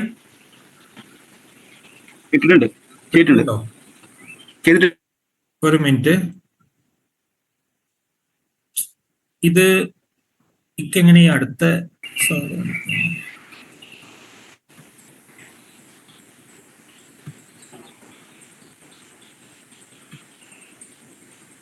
ഓക്കെ, ഇത് നിങ്ങളുടെ ഹൈ കൺവെർട്ടിംഗ് സെയിൽ ആഡ് കോപ്പി എന്നാണെന്ന് എടുക്കുക കുട്ടികളെ. നിങ്ങൾക്ക് നവരാത്രി, ദീപാവലി, ബ്ലാക്ക് ഫ്രൈഡേ പോലത്തതിനൊക്കെ ഉപയോഗിക്കാൻ പറ്റിയ മെത്തേഡ് അത്. ഇതൊന്ന് എടുക്കുവോ കുട്ടികളെ? നിങ്ങളത് എടുത്തിട്ടുണ്ടോ? എല്ലാം നിങ്ങൾക്ക് കിട്ടിയെന്ന് വിചാരിക്കട്ടെ. ഇതും വേറൊന്നും കൂടി എക്സ്പ്ലെയിൻ ചെയ്താൽ അത് കംപ്ലീറ്റ് നിങ്ങൾ ഉപയോഗിച്ചോളി. ഓക്കെ, കിട്ടിയിട്ടുണ്ട്. ഇവിടെ നോക്കി നിങ്ങൾ 2 ടൈപ്പ് ആഡ് ആണ് നിങ്ങൾ ഉപയോഗിക്കുക. ഒന്ന് existing customer add, 2 new customer add, പിന്നെ ഓഫർ ഗിഫ്റ്റുകൾ ഉണ്ടോ, ഓഫർ ഗിഫ്റ്റുകൾ, അതുപോലെ തന്നെ കളക്ഷൻ ആഡ് കണ്ടോ. ഇതൊക്കെയാണ് ഞാനത് നിങ്ങൾക്ക് കോപ്പി ആയിട്ട് തന്നെ ഇപ്പൊ തരുന്നത്. വൈറൽ ആഡുകൾ, ഓക്കെ, പ്രൈസ് സ്ലാഷ് ആഡുകൾ, പിന്നെ DPA frames, dynamic product add എന്നാണ്. ഇ കൊമേഴ്സ് കമ്പനികൾക്ക് ഉപയോഗിക്കാൻ പറ്റുന്നതാണ്. ഇത് നിങ്ങൾ കയ്യിൽ വെച്ചിട്ട് നിങ്ങൾ ചെയ്യണതിൽ എന്തെങ്കിലും സംശയങ്ങൾ ഉണ്ടെങ്കിൽ നിങ്ങൾ ചോദിച്ചോളി വേണ്ടിട്ടാ. ഇത് കയ്യിൽ വെച്ചോളി. പിന്നെ വേറെ ഒരു ആഡും കൂടി ഞാൻ പറഞ്ഞിട്ട് അവസാനിപ്പിക്കാം. ഒരു ഇതും കൂടി പറയാം. എല്ലാതും വൈഷ്ണവ് ഇട്ട് കൊടുത്തിട്ടില്ലേ? കൊടുത്തിട്ടുണ്ട്. വേറെ ഏതാ കൊടുത്തിക്കണത്?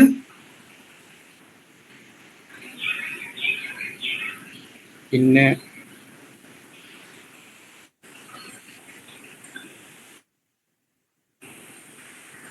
ബാക്കിയുള്ളതും കൊടുത്തിട്ടില്ലേ? ഞാൻ സാറിന് ഫോർവേഡ് ചെയ്യണോ? അല്ല, ഫോർവേഡ് ചെയ്തിട്ട് കാര്യമില്ല. 4 കൊടുത്തിട്ടുണ്ട്. ഓക്കെ, അപ്പൊ നിങ്ങൾ ഒരു കാര്യം ചെയ്തോളൂ. ഇത് വെച്ചിട്ട് നിങ്ങൾക്ക് എവിടെങ്കിലൊക്കെ സംശയങ്ങൾ ഉണ്ടെങ്കിൽ എന്നോട് ഡയറക്റ്റ് ചോദിക്കാം. എന്റെ ലിങ്ക്ഡിൻ പോസ്റ്റ് പിന്നെ ലിങ്ക് ഞാൻ ഇവിടെ ഇടാം. എന്തെങ്കിലും ക്വസ്റ്റ്യൻസ് ഉണ്ടെങ്കിൽ ഒരു 10 മിനിറ്റ് വരെ എന്നോട് ചോദിക്കാം. അത് കഴിഞ്ഞാൽ നമുക്ക് അടുത്ത പിന്നെ എന്താ പറയണ്ടേ സ്പീക്കറിനെ കൊണ്ടുവരാം. Frankly I am very much thankful for the time you have sit with me. എന്നെ കൊണ്ട് കഴിയുന്ന രൂപത്തിൽ ഈ വലിയ ഒരു ലോകം